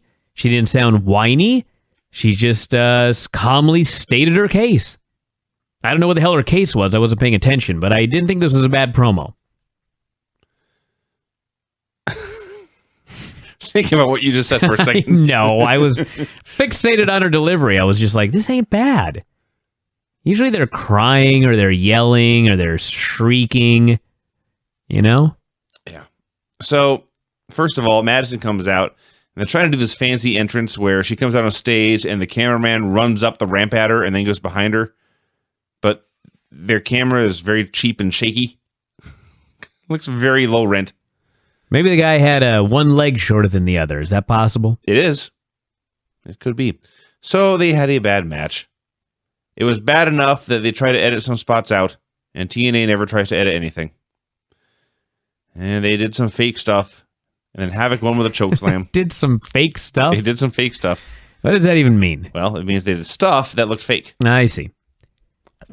Didn't realize that would need explanation. Well, they did fake stuff in every match on this show. Yeah, but it wasn't always this fake. I see. They did very fake stuff in this match. I don't mean to be burying Havoc every time she comes out, but man, she's bad. And Madison, I think, is like a perfectly acceptable women's wrestler, and she could not save this. It was a struggle. Whenever there's a bad match, like the empty crowd looks even worse, you know what I mean? Yeah. Dead crowd, choke slam finish that they call the Harlot Slayer. Yeah, no, it's a chokeslam.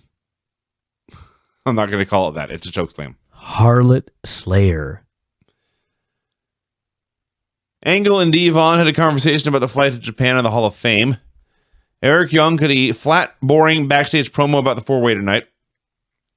He talked about having better odds here than the night he won the title. You know what's funny is whenever they start talking percentages, it always means there's a 0% chance I'm going to like the promo. Pretty much. It's amazing. I just like he says, well, I've got a 25% chance tonight, and the night I won, I had a 5% chance. What the fuck does that mean? Is it a battle royal? Is that what it was? I assume that he had a battle royal and that we are supposed to remember this. Let's find out. There's an Eric Young in baseball. I was unaware of that. There's probably 1,000 Eric Youngs out there. All righty. Eric Young with a newsletter. Eric Young. By the way, he has got a Wrestling Observer Newsletter Award. Are you aware of that? I'm assuming it's for worst match. Well, it's not really his fault. It was the worst worked match of the year 2006, the TNA Reverse Battle Royal. Yeah.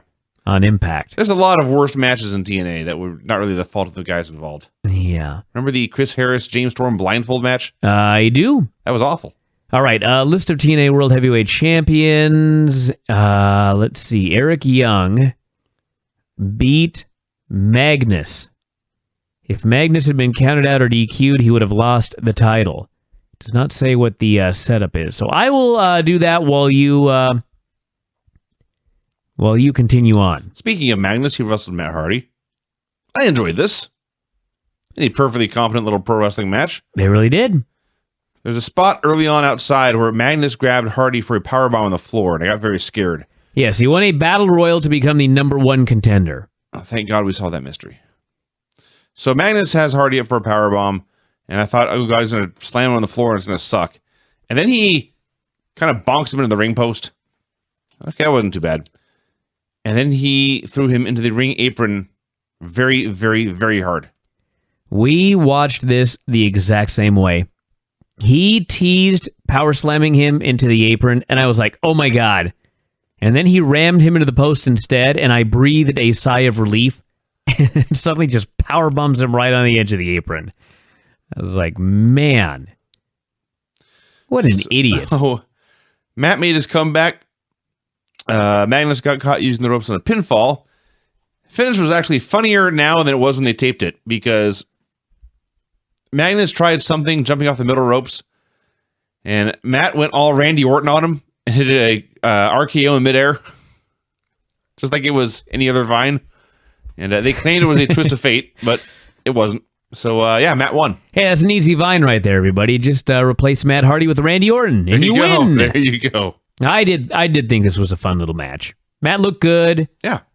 Yeah, it was fine. That was really good. Bromance and Angelina Love versus Crazy Steve and Rebel and Nux. Robbie E is off in the Amazing Race, so they just put DJZ in a spot, and he's tagging with Jesse and apparently dating Velvet. Jesse has been doing this for 3 years. He's awesome. He is very good. He is really, really, really good at this. I take credit for it. Why? I helped train Shiloh, who has worked a match with Robbie E. Aha! And I'm sure taught him everything that he knows. And all right. Well, there you go. So, Crazy Steve went to sexually assault Angelina, but Jesse, like a hero, saved the damsel in distress. Yep. And Steve cut him off and hit a diving DDT for the win. Wrong man did the job, and the wrong man also went over. Yeah, I was amused by Nux doing a spot where he put not violent, what the fuck am I talking about? DJ Z over his knee, and then he violently and vigorously spanked him. Yes. Over and over again. That was kind of creepy. I've seen a lot of wrestlers worse than Crazy Steve. Many. Sure. Many wrestlers worse. But his gimmick makes him the worst. It's hard to think of a guy more annoying. It's absolutely like the worst gimmick. And every now and then I see him do something and I'm like, this guy is actually very talented. Yeah. And he's probably a really good worker, but he's Crazy Steve. And by the way, he did a cannonball and land on his head, and I was like, why didn't they just call him Stupid Steve? That would be a better gimmick. There's 2 S's, right? Yeah. Stupid Steve is better than Crazy Steve. And I've also seen many, many, many, many girls worse than Rebel. And keep in mind, I think she's had 3 matches. Yes. And actually, when this was taped, because she broke her arm in that other match, this might have been only her 2nd match ever. It's not bad. Not at all. And this may have been Steve's first ever win. I don't care. I've blocked all the rest of them out of my mind. Rude was backstage cutting a very generic promo when Aries thankfully interrupted. And they were all respectful about having a great match tonight, but they agreed it would be every man for himself. EC3 came out.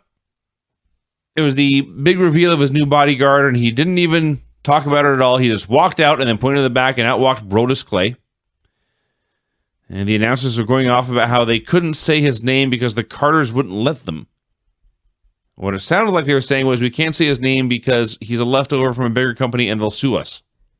That's right. Which is the fact. I think they probably could have said it's the artist formerly known as Brodus Clay, because they've done that with guys before the first time before they give him the new name. Yes.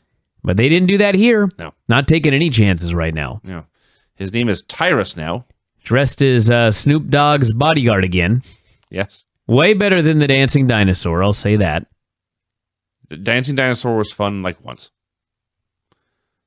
But, yeah. He is still a big, scary guy. There's no question about that. Oh, yeah.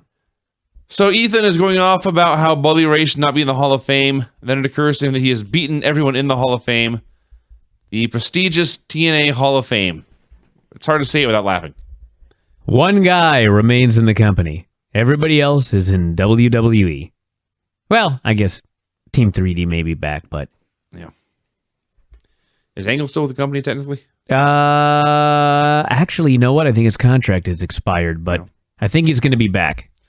So they were running their mouths when Devon came out for to challenge Ethan to a fight. And then Bram appeared and attacked Devon with a trash can. Bram! Yeah. He was repeatedly smashing Devon's leg with a trash can lid. It was hilarious. So they went to break, and when they came back, EC3 and Tyrus were still out there. It just came off as wasting time at this point. Oh, the whole show's a waste of time. Ethan declared himself the winner over Devon, and he said Tyrus would have his first match tonight. It's supposed to be Tyrus versus Shark Boy. They could not find Shark Boy backstage. That Pat Kenny found him on a couch eating a box of donuts. Yeah, Pat Kenny goes backstage and he says, "We've been looking for you for 20 minutes. Yeah. And I was like, so you're a producer for a fake wrestling show? Yeah. Did EC3 fill you in that this was going to be Tyrus's opponent and now you're back looking for him because you're an agent? I think he said something about how I've set Tyrus up with a match. I see. That's fine. So, yeah, Shark Boy's gimmick is that he is fat. What a great gimmick. There's worse, man. There's worse things to have. Can I call him Whale Boy? So he came out there, and I was going to make a joke about how he may have been fatter than Brodus. And Wrong. Well, he's not. But they were also making, I forget what the setup was, but they started talking about Notre Dame football coaches. And they said, Shark Boy may be fatter than Charlie Weiss. And that's much funnier than saying he's fatter than Brodus Clay. Charlie Weiss is really fat, everybody. So they had a short match. Tyrus squashed him and won with the chokeslam. A second person in the show to win with a chokeslam. And that was that. Shark Boy being fat gimmick sucks. Hey, it's working again. It is? He's working again. Oh, he's working again. Yeah. Probably for one set of tapings. I bet. At $100 a shot or something. Yeah. Probably more than that, to be fair. Tag team series recap video, and then the worst thing I've ever seen in my life. This was like if they took a college student and they gave him full access to an editing studio and just said, go hog wild. And a lot of drugs. Any effect that you want, go for it. So, and he did. I can only assume that epileptic seizures by the thousand are going off across the country. There were strobe lights and zoom ins, and like a guy would be talking and half his face would move and the other half wouldn't. Anything to distract you from what the Wolves are actually saying.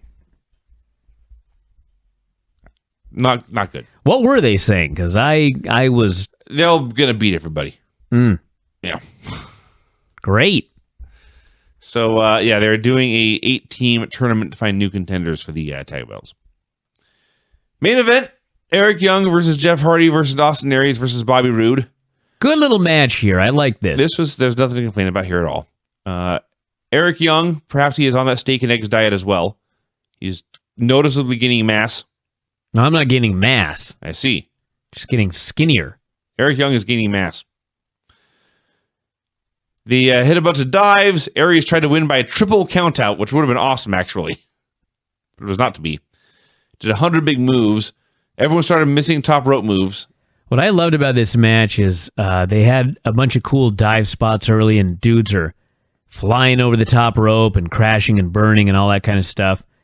Legitimately, I mean, actually even more so later in the match, it looked like a car wreck. But anyway, all these guys are doing crazy dives and crashing and burning. And then later, Jeff Hardy goes to do, I don't know what the real term is, but Buddy used to always call it the headstand spot in the corner. Yeah. And then you drop kick the guy who's laying against the ropes.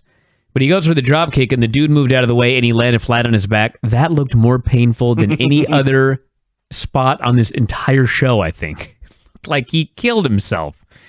But yeah, at the end, there was a spot where they all missed about 100 different dives and crashed right in the middle of the ring.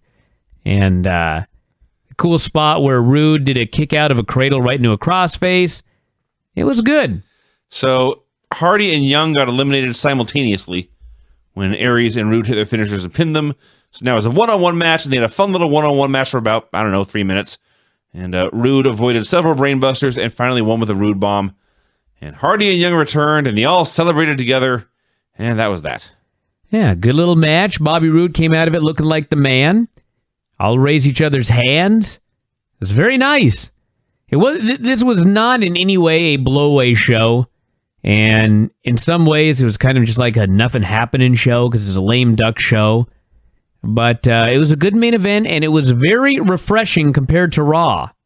Well, yes. So, God, yes. Jesus, yes. If you want to do your comparisons, I'd rather watch this show these days. Well, I don't know. It's hard to say. No. Raw, Impact is much better than Raw. Substantially. All right, fine.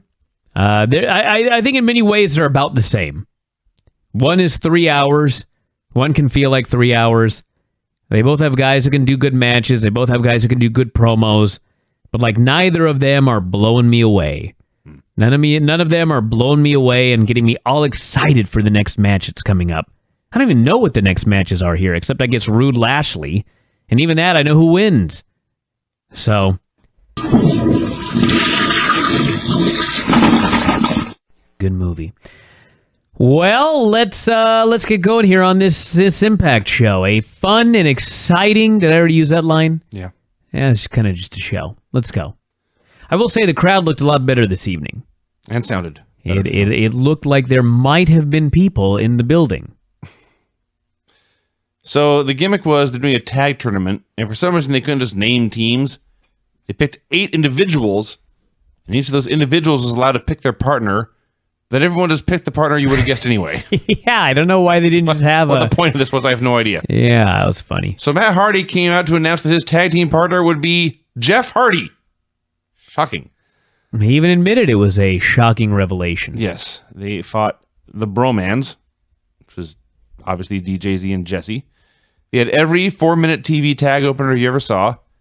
Hardy's made their comeback with a twist of fate and senton. There was nothing wrong with it, but I've seen it a million times, and that's all I have to say. Yeah, it was a good basic tag team match, but nothing to write home about. Bram came out for a promo. I was talking about what the violent things he had done to Abyss. Dubs himself the new king of hardcore. Says Devon's going to be his next victim. And it's actually a really good promo. I'm really into it. And then he says, "You all fear my name. I am Bram." And I laughed. He said he wanted us all to know his name and fear it. And I am Bram. Is it Bram? Is it Brahm? Is it Bram Stoker or Brahm? Didn't we have this argument once? Probably. The first time we realized what a stupid name it was. All I know is this Mike was Tenay like... says it Bram. Yeah, this was like a monologue for a Lord of the Rings audition. Sure. Great. But don't call yourself Bram. At least get a last name. Well, maybe Bram. His name is Bob, and he's like a ram, and so he chose Bram. So there's a period in there? Well, no, I'm just saying I don't know why his name is Bram. Bram. He faced Devon Dudley in a not-scheduled match.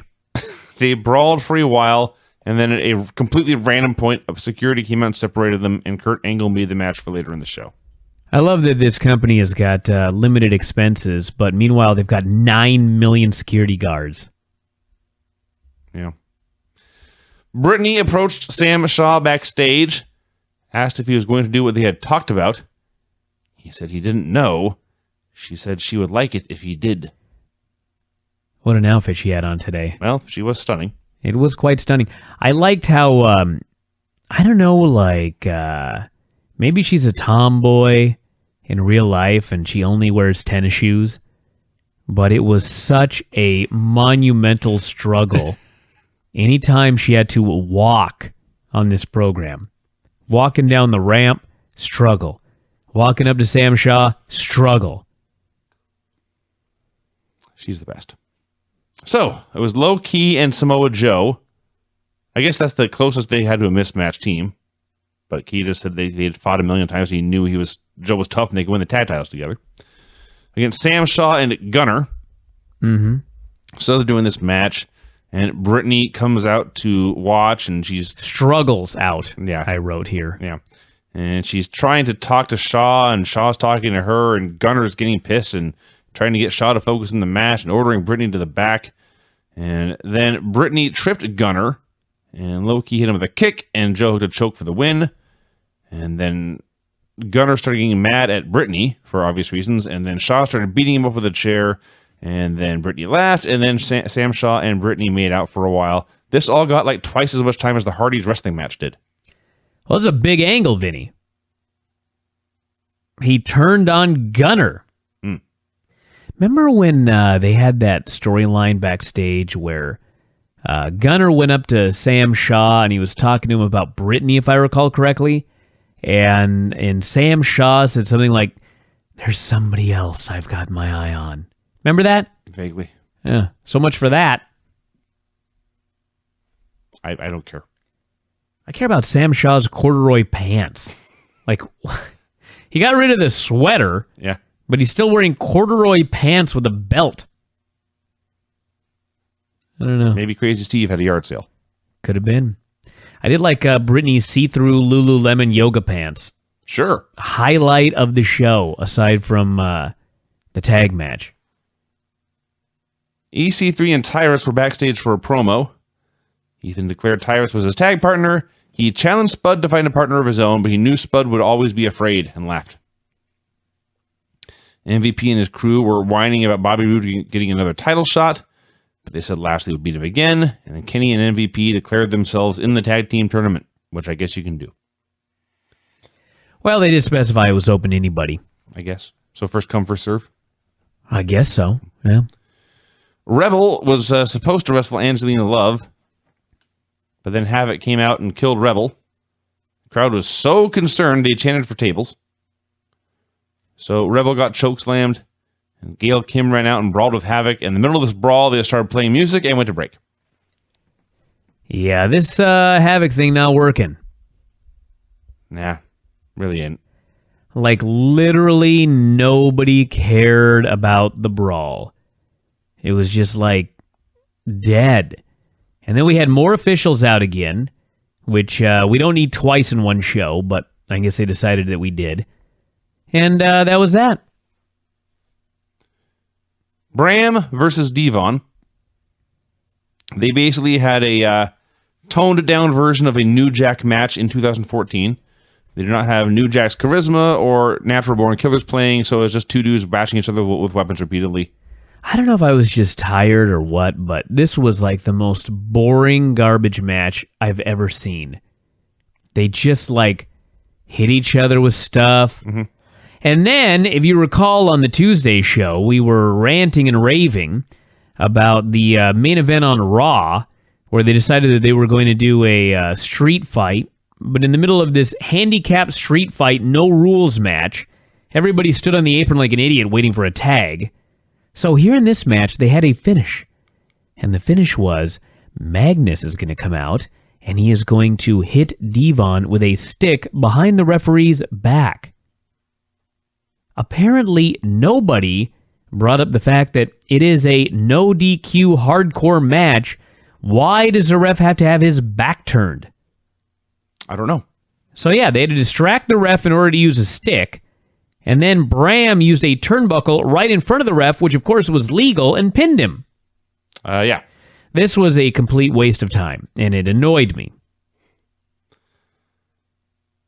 Mr. Anderson asked Chris Melendez to team with him against Kenny King and MVP.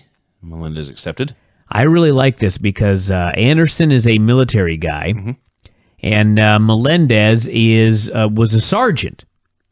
And so Anderson is like, the story is that Anderson really looks up to and respects Melendez. And there's a lot of bullshit in wrestling, like most of it. But this actually feels real. And I think that they're a great duo, which I'm sure surely means that Mr. Anderson is turning on him imminently. Probably, yeah. I really hope not. I think they're great. So that was the match, Anderson and Melendez versus King and MVP. I believe they kept Melendez on the apron the entire time until the comeback. That's a good comeback. It was mostly very rudimentary stuff like hip tosses. He did a good fisherman suplex. He did do a fisherman suplex, and I don't know if he did this intentionally or if it just works out that way. But he does this really cool bridging fisherman suplex with his natural leg planted on the mat, arched, and his fake leg sticking straight up in the air. Oh yeah. Don't know if it, like I say, I don't know if that was his plan or if that's how he does it, but it did look unique. So the action continued a bit, and then King rolled him up and hooked the tights for the win. When I heard about this, I was really annoyed, but it doesn't matter. The Melendez team had to be beaten at some point. I mean, I wish they would have pinned Anderson, because, like, Melendez, I don't know. When you got a special guy, like, I guess there's heat when you pin him. And again, it doesn't matter, but I couldn't believe they pinned the guy. Here. Yeah. They got... By Kenny King. He was in a random pointless tag match. Yeah. There's better ways, not just, especially Melendez, but there's better ways to give anyone their first loss. Guy like Chris Melendez is so unique and so special that there's like a million things that you can do with him. And what they've decided to do is he's just a guy who has matches and he loses. It's like, well, of the million things I could come up with to do with Chris Melendez, that is number 1 million. I can think of 999,999 things that would be better than this. Yeah. Eric Young gave Spud a pep talk backstage, but Spud wasn't hearing it. Spud announced he had no friends and no job. What are you doing backstage at a wrestling show? Well, that's it. He's unemployed. Looking for work? The fuck else is he going to do? All right. We already know he lives in a 1-bedroom studio apartment in poverty. Right. That's true. Okay, so we'll just go to the show. So depressing there, he may as well go. Hey. Listen, Eric Young said that he had never met anybody in this entire business who loved wrestling more than Spud. Yeah. And I realize the guy, hey, I'm sure he's a huge fan. I'm sure he loves wrestling, but there's no one that Eric Young has ever met in this business that loves wrestling more than Spud. Although if that is the case, it explains why Spud's here. He's backstage at a wrestling show. Yes. What could be better? So Ethan and Tyrus came out for the match. Oh, excuse me. Spud walked out, and Eric said something like he'd have to do this the hard way or something like that. James Storm tried to recruit Davey Richards to his crew. Nothing came of it. Yet. Yeah. Then Ethan and Tyrus came out for their match. And Eric came out. He announced Spud as his partner. They played Spud's wacky music, but no Spud. And Ethan laughed. He said Spud was a coward and a loser, just like these people. Went off on that for a while, but then Spud actually appeared. So we got Ethan and Tyrus versus Eric Young and Spud. You know, when they first broke this up, the very first thing I said was, as much as I love this, where is it going? Are they going to have a match? Remember this speech? Yes. Because I've since I first heard about this, I thought it was a god-awful idea. Well, you know what? It is working. It is. Much better than I would have thought. Oh, yeah. The people really care about this feud. It's because both guys are so great in their role. EC3 is a great bully dickhead. And Spud is a great, sympathetic, nice guy babyface. And when they were in the ring together, the people cared more about that than literally anything else on this entire show. Yeah. And Spud, is noted, was a great babyface. There was a big spot where him and EC3 end up in the ring together, and EC3 slaps him, and then Spud hauls off and slaps him right on his ass, and then runs underneath his legs and makes the hot tag. Eric Young goes wild. Spud does this giant dive off the post. It was like so great. And then, of course, Tyrus killed poor Spud, and EC3 didn't steal it. He took the glory pin, I guess you could call it. Yeah, he demanded the pin. Yeah, I thought this was by far the best thing on the show. It was to this point. I actually really liked the main event angle. But this is the best match in the show. That was very good too. But yes, this was excellent. This was the best match in the show. There's nothing to complain about. It had a point. It had a purpose. There was meaning to it all, and it progressed the storyline and also left you. You know, we've finished this chapter now. We've seen Spud have his debut. He's still seeking revenge. That's right. So there you go. Very good. Yeah. Main event was the contract signing between the Bobbies, Rude and Lashley. Mm-hmm. So Angle comes out, and then Rude comes out in jeans, a V-neck T-shirt, and what appeared to be a velvet dinner jacket. Sure. Don't ask me.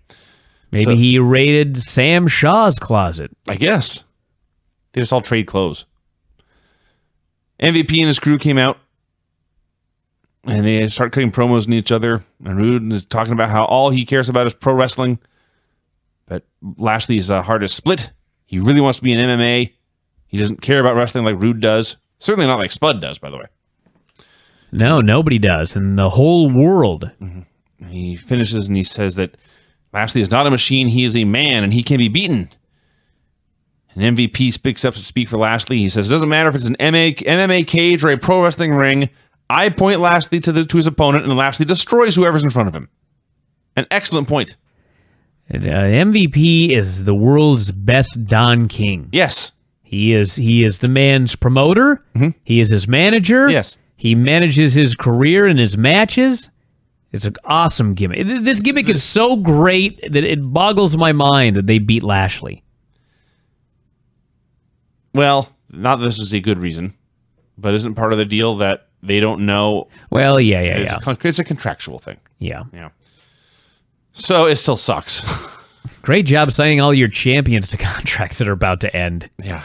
So it was a great promo on MVP's part. And Angle began to announce a special ref when MVP said, wait. I have never interfered in any of Lashley's matches because I don't have to. He can beat everyone on his own. So for some reason now you're going to name Eric Young as a ref. Go ahead. And Angle surprised him. He said he was naming himself as ref. You know what's so funny about it is Angle starts out by saying, this match deserves a decisive winner. And as soon as he said it, my first thought was, Bobby Lashley has beaten everybody clean. Including Rude. Yeah. He has not... The only guy in the company who wins all his matches clean. That's right. And MVP's out there noting he's never interfered. And I'm like, that is correct. You are right here. What the fuck is Kurt Angle talking about here? And yeah, the heel team was in the right here. Yeah. So Angle names himself special ref. MVP was outraged, said, no way, that's not part of the deal, match is not happening, let's go. But Lashley defied him. He stepped up, he signed the contract, and Bobby Lashley gave Bobby Roode a great stare down. It was calm, yeah, but it was cold-blooded. It was a look that said, in 7 days, I'm going to kill you, and it's going to mean nothing to me. Yeah. Bobby Lashley is a scary, scary man. This was awesome. Yeah, it was it was an MMA style stare down, which was funny because Rude brought up MMA earlier, and literally nobody in the crowd cared. Of course not.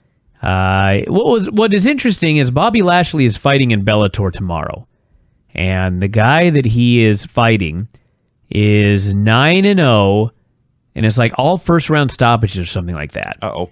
But granted, he doesn't have a Wikipedia, which should tell you something. Really? That's actually stunning. He's also plus 600, which means he's a huge underdog. But there's a very good chance that he may beat Bobby Lashley tomorrow. But anyway, the point of this is, I wonder what they're going to do when Lashley comes out in terms of, none of this really matters, but it was the first thing I was thinking.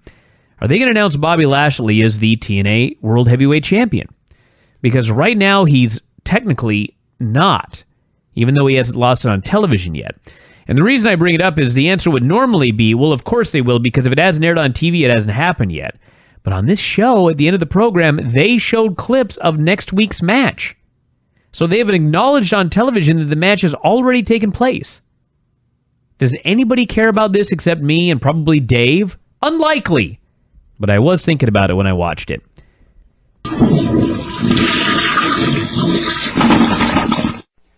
Alrighty, well, let's start with this Impact report here. Impact. Opened straight away with a wrestling match, which is unique and refreshing these days. MVP and Kenny King versus Low-Key and Samoa Joe was the semifinal in the tag team tournament. So MVP, as you probably all know, he wrestles anyway in like a scuba costume, or a scuba suit. It's like a full body suit. His chest is completely obscured, his back is covered, his long sleeves cover all his arms. Then he put a t-shirt over it to wrestle in. Yeah. I guess he is just desperate to sell some merchandise.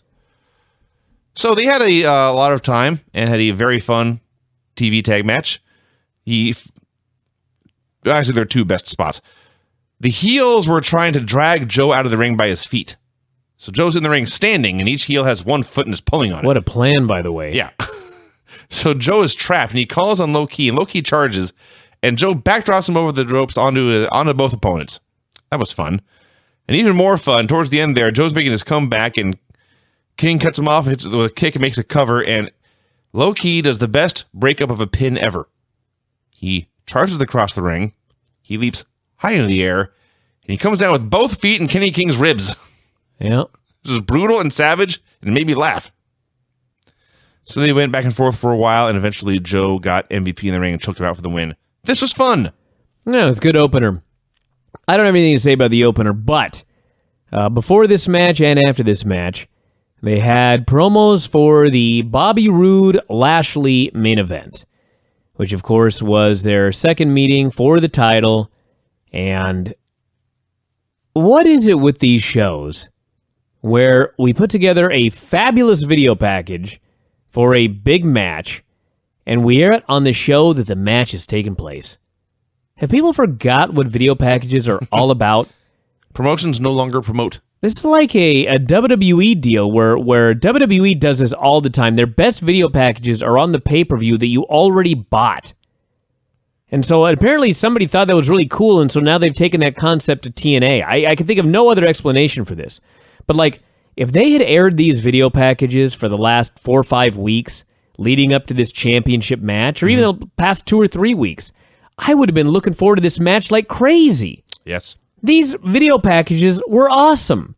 But guess what? They waited until the day the show aired to put them on television. Can you imagine, Vinny? All of us youngsters, I don't give a shit about sci-fi or anything like that, but I grew up with Star Wars. And Star Wars episode, 7? Is that the next one coming out? I think so, yeah. They're doing Star Wars episode 7 coming up here in 2015. And I'm sure that geeks all over the world cannot wait to see the Star Wars episode 7 trailer.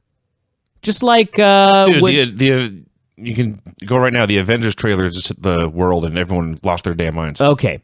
Can you imagine if, like, the only way you could see the Avengers trailer was to go to Avengers after it came out? Yes. That's a solid analogy, and that is exactly what they're doing.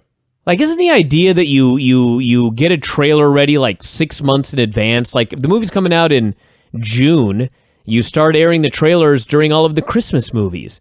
And you give people 6 months to lose their shit, and then you give them the movie.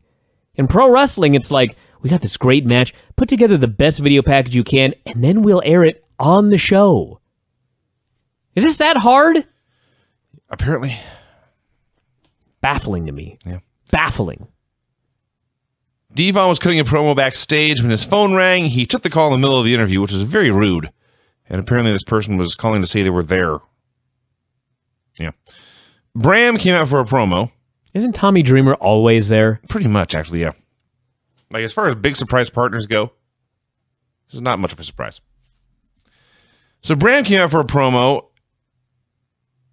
and then he quickly called out Magnus, and they both talked about how, essentially, they were badasses. They had been spilling blood and raising hell since they were teenagers. Now they were united as a team, and no one could stop them. It was actually a hell of a promo by both guys. It came off great.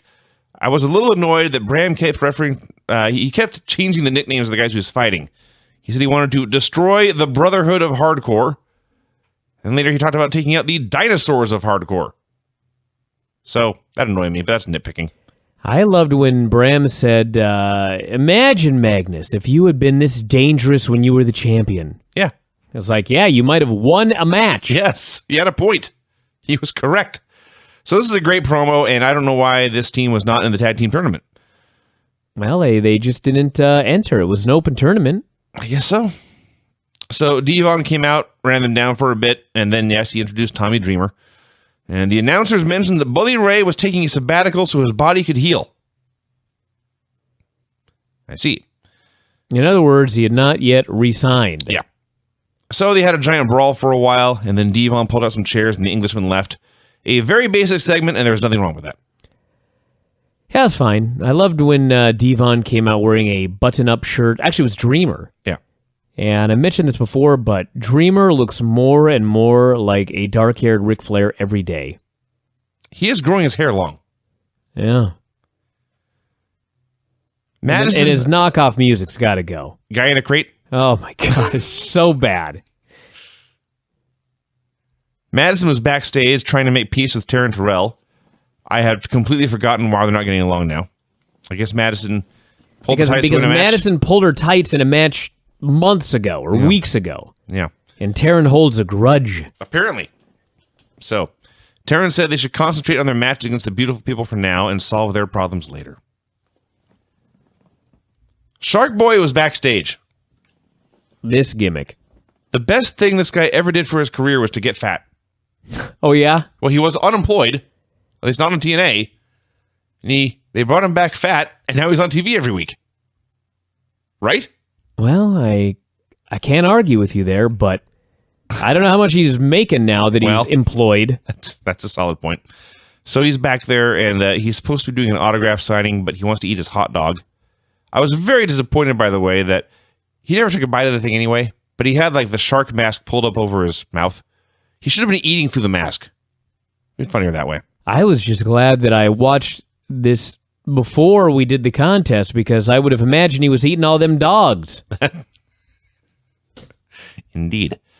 So he was a jerk to fans. He didn't want to sign their autographs or take photos with them. And that Pat Kenny arrived. He yelled at him for being rude and fat. Said he was blowing his second chance, dared him to get back in shape and be the real Shark. Shark said, "You're right." The real Shark was John Tenta. It's been confirmed watching all these old Nitros. Maybe that's why he's getting fat. Yeah. He wants to be like John Tenta. Take a lot more than that, by the way. All I know about this is as you noted, his mask came up as he's eating the hot dogs, and you could see his multiple chins. I honest to God didn't realize how fat he was getting until he pulled his mask up. And then it was like, oh my God, he is fat. Well, yeah. So then he's yelling at the kids, and he's like, hey, you old hag, take this picture. And whoever the granny was that he called an old hag, she was like an awesome actor. She didn't react too much. She just heard him, and she looked at him briefly as if to say, you fat fuck. And then she took the picture, and she was done. She was awesome. And then Pat Kenny, of all people, telling Shark Boy he's too fat. Yeah. It's like, man. And then Shark Boy storms out, and someone off camera asks, do you think he has a chance? And Pat Kenny, and I honestly don't know if he did this on purpose or not, but he basically hit the Simon Diamond pose and said, no chance. That's right. Well, I guess he'd know, right? What are you saying? He's fat. I see. Just making sure we're on the same page. Beautiful People versus Madison Rayne and Taryn Terrell. Oh, Jesus. You and I noticed very different things in this match. What I noticed was that Taryn's top offered virtually no support. And as much as implants can jiggle, she was jiggling all over the place. Oh, I noticed, but it was not the main thing that I noticed. The main thing I noticed is that Taryn Terrell is willing to take a lot of risks and do scary things and take goofy bumps. And with the right person, she can have a very good match. But when it comes to doing like a wrestling match, when it comes to like hitting the ropes and delivering forearms, and by the way, the hitting the ropes and delivering forearms in this match, no good. She was terrible in this match. And keep in mind, she was the choice to replace Havoc.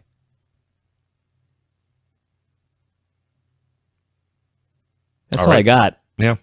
She was just bad. So the story is Madison is not getting along with Taryn. So Taryn comes over to tag out, and Madison abandons her, turns her back, and jumps down. Come on. So the Beautiful People tear Taryn back away and start beating her up again. And they do this again, over and over. And Taryn thinks maybe this time Madison will change her mind and tag me in, or tag me out. So finally, she hit a body press on both heels, landed right in her face. And then that's amazing when you can do a high cross onto two people and still land on your own face. Yeah. And Madison came in without a tag. She attacked the Beautiful People. She booted Taryn right in the face. Then hit a weird sit-out face lock thing, and then she left, and the beautiful people pinned Taryn at the same time, and Taryn was openly laughing at this. This was no good. No, it really wasn't. Especially after watching the Horseman beatdown at Havoc 95. I honestly didn't even occur to me these are the same thing. This is so much not the same. But you know what? It was the same. Only worse. Yeah. Very, very, very much worse. It was depressing and sad. They actually got a lot of boos, though. I got to give them that, a shocking amount of boos. And then the beautiful people got the old double pin, and that's not allowed. But Earl allowed it. Old pervert. That's his gimmick. I know. We aired the fucking awesome Lashley hype video. This is so awesome. Just Lashley beating the hell out of men, throwing heavy weights around, standing there looking terrifying. This was great. And it aired an hour before the actual match. Kurt Angle did a promo saying he was the special ref. He was going to make sure nobody interfered, which I guess technically is true. EC3 and Tyrus versus the Hardys in a tag team tournament semifinal. There was so much fake tan in this ring, it wasn't even funny. There's a lot of orange going around. Oh my god, it was like they were pumpkins for Halloween. It was. Mike TNA said if we went to the website, we could see, quote, a cool picture of Tyrus and Snoop Dogg. I just love that they announced that there was an exclusive interview with Tyrus at TNAWrestling.com, and they plug it up real big, and then they beat him. That is true. So Ethan is still doing spots mocking Sting. The announcers are still pointing out, hey, look, he's making fun of Sting. This is going to make him look very low rent, probably sooner than later. So it's a pretty fun tag match for the most part, and then the ending kind of fell apart.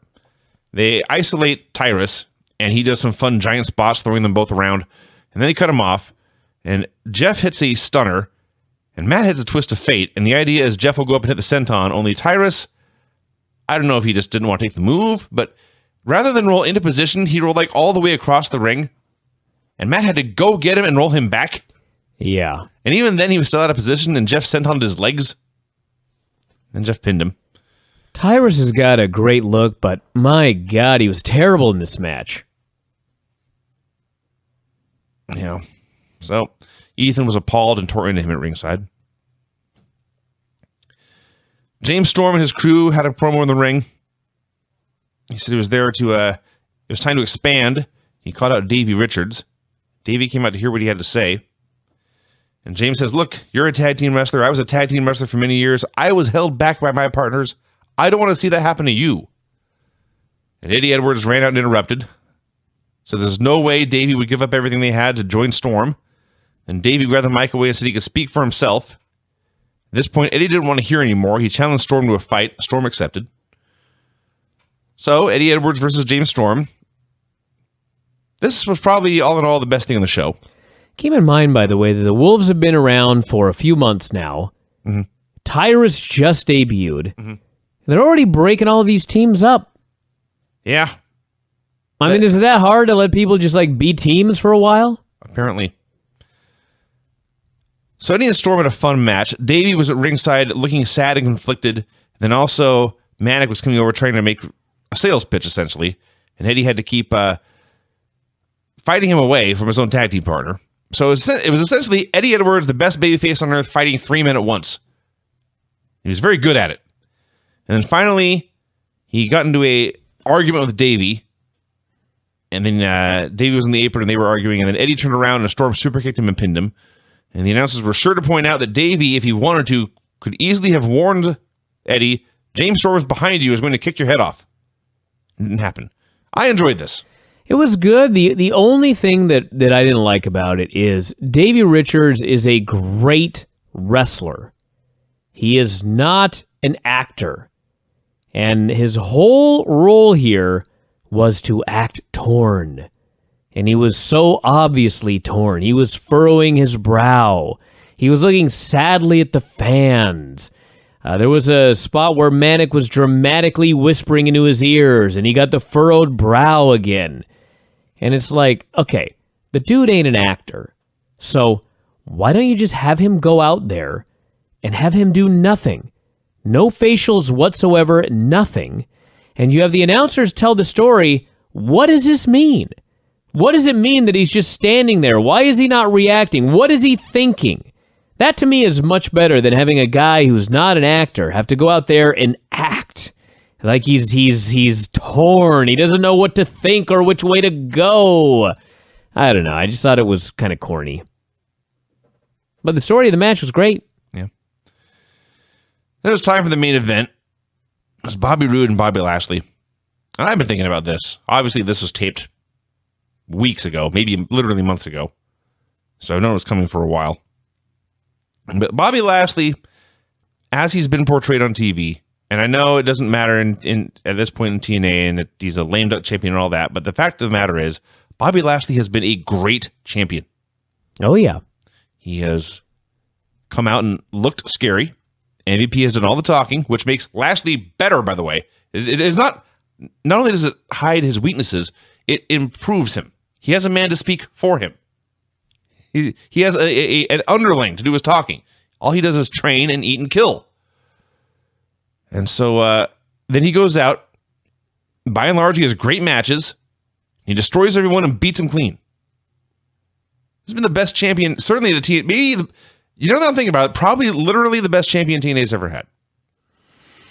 As far as booking goes, well, they did really well with Kurt Angle as well. But yes, this is certainly their best in a long time. One of, if not the best champion that they've ever booked. So I knew his reign was ending here, and I was really sad because his reign ended amid the usual pro wrestling bullshit. So the whole idea is Kurt Angle is there to ensure there's no interference, and like I say, there was none. But multiple ref bumps, another ref coming in. Belt shot, a low blow, all the bullshit from like the Jarrett days. And after all this crap, Roode is trying the Roode bomb, and he can't get it, and he tries 2 or 3 times, and then Lashley turns it into a roll-up, but Roode sits down, he out-wrestles the wrestler, and he hits a cradle to win the match and the title. And Lashley was screaming at Kurt for, I guess he was screaming about a fast count, which there wasn't. So I don't know why. And that was that. And it wasn't bad. It bummed me out. See, I thought this was very good. And I have been talking for weeks now, wondering why you would take the championship off Bobby Lashley. Now, granted, when they taped this, they didn't know if he was going to win both of his fights. Or at least when they taped this, they didn't know if he'd win his second fight. But he did. He won both of his MMA fights. He has been booked as an unbeatable killer. And when I heard that they took the belt off him, it was like, okay, I'm sure there may be like contractual issues. You want to get the belts on people that are going to be there long term in case you sign a new deal. But man, did you have to take the title off Bobby Lashley? So I was really sad going into this match. And first off, the finish where Bobby went for a sunset flip and the other Bobby turned it into a cradle and pinned him. Of all the possible finishes, that was actually great. If you got to beat Lashley, at least he got beaten by a flash pin, and I don't think it really hurt him all that bad. He was a destroyer during the match.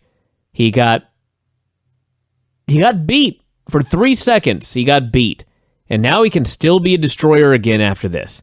It was the best possible finish you could have done to beat the guy clean. And as far as like all of the interference and stuff, I don't disagree except for one thing. I have seen a million TNA main event bullshit matches where 9 million goofy things happen. And how many times have we seen that occur?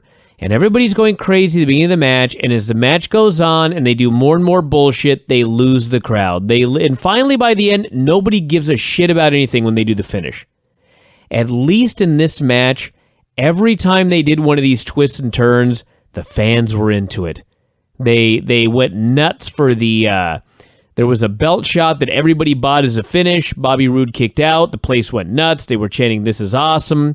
I even liked the gimmick. I think they should do this gimmick all the time. You can't do it as comedy, but have Bobby Lashley be the guy where he is a spearing machine. And if he misses his opponent, somebody's going to die. He accidentally speared Kurt. He accidentally speared some geek at ringside. And it was great every single time. So I didn't mind all the twists and turns. And they did a flash pin. I still don't think they should have beat him. But I didn't think this was a disaster. And by the way, look at Bobby Lashley. This guy's 38 years old. And somehow he's getting better at both pro wrestling and mixed martial arts. That's a solid point. How's that even possible? And finally, are you aware, and I went on Wikipedia to find out his exact age, that his real name, do you know Bobby Lashley's real name? No, I assumed it was Bobby Lashley. His real name is Franklin Roberto Lashley. What? Are you saying that would be a better name than Bobby? It's just hilarious. Franklin Roberto Lashley? Roberto? Is he Mexican? Yes. He is? I don't know. I suspect not. So there you go. Franklin Roberto Lashley. Ex-champion. Ex-champion. That's too bad. So there you go, everybody. That was it. That was Nitro, or Impact. I'm sorry. That was Impact. So yeah, not a bad show. Not a bad show.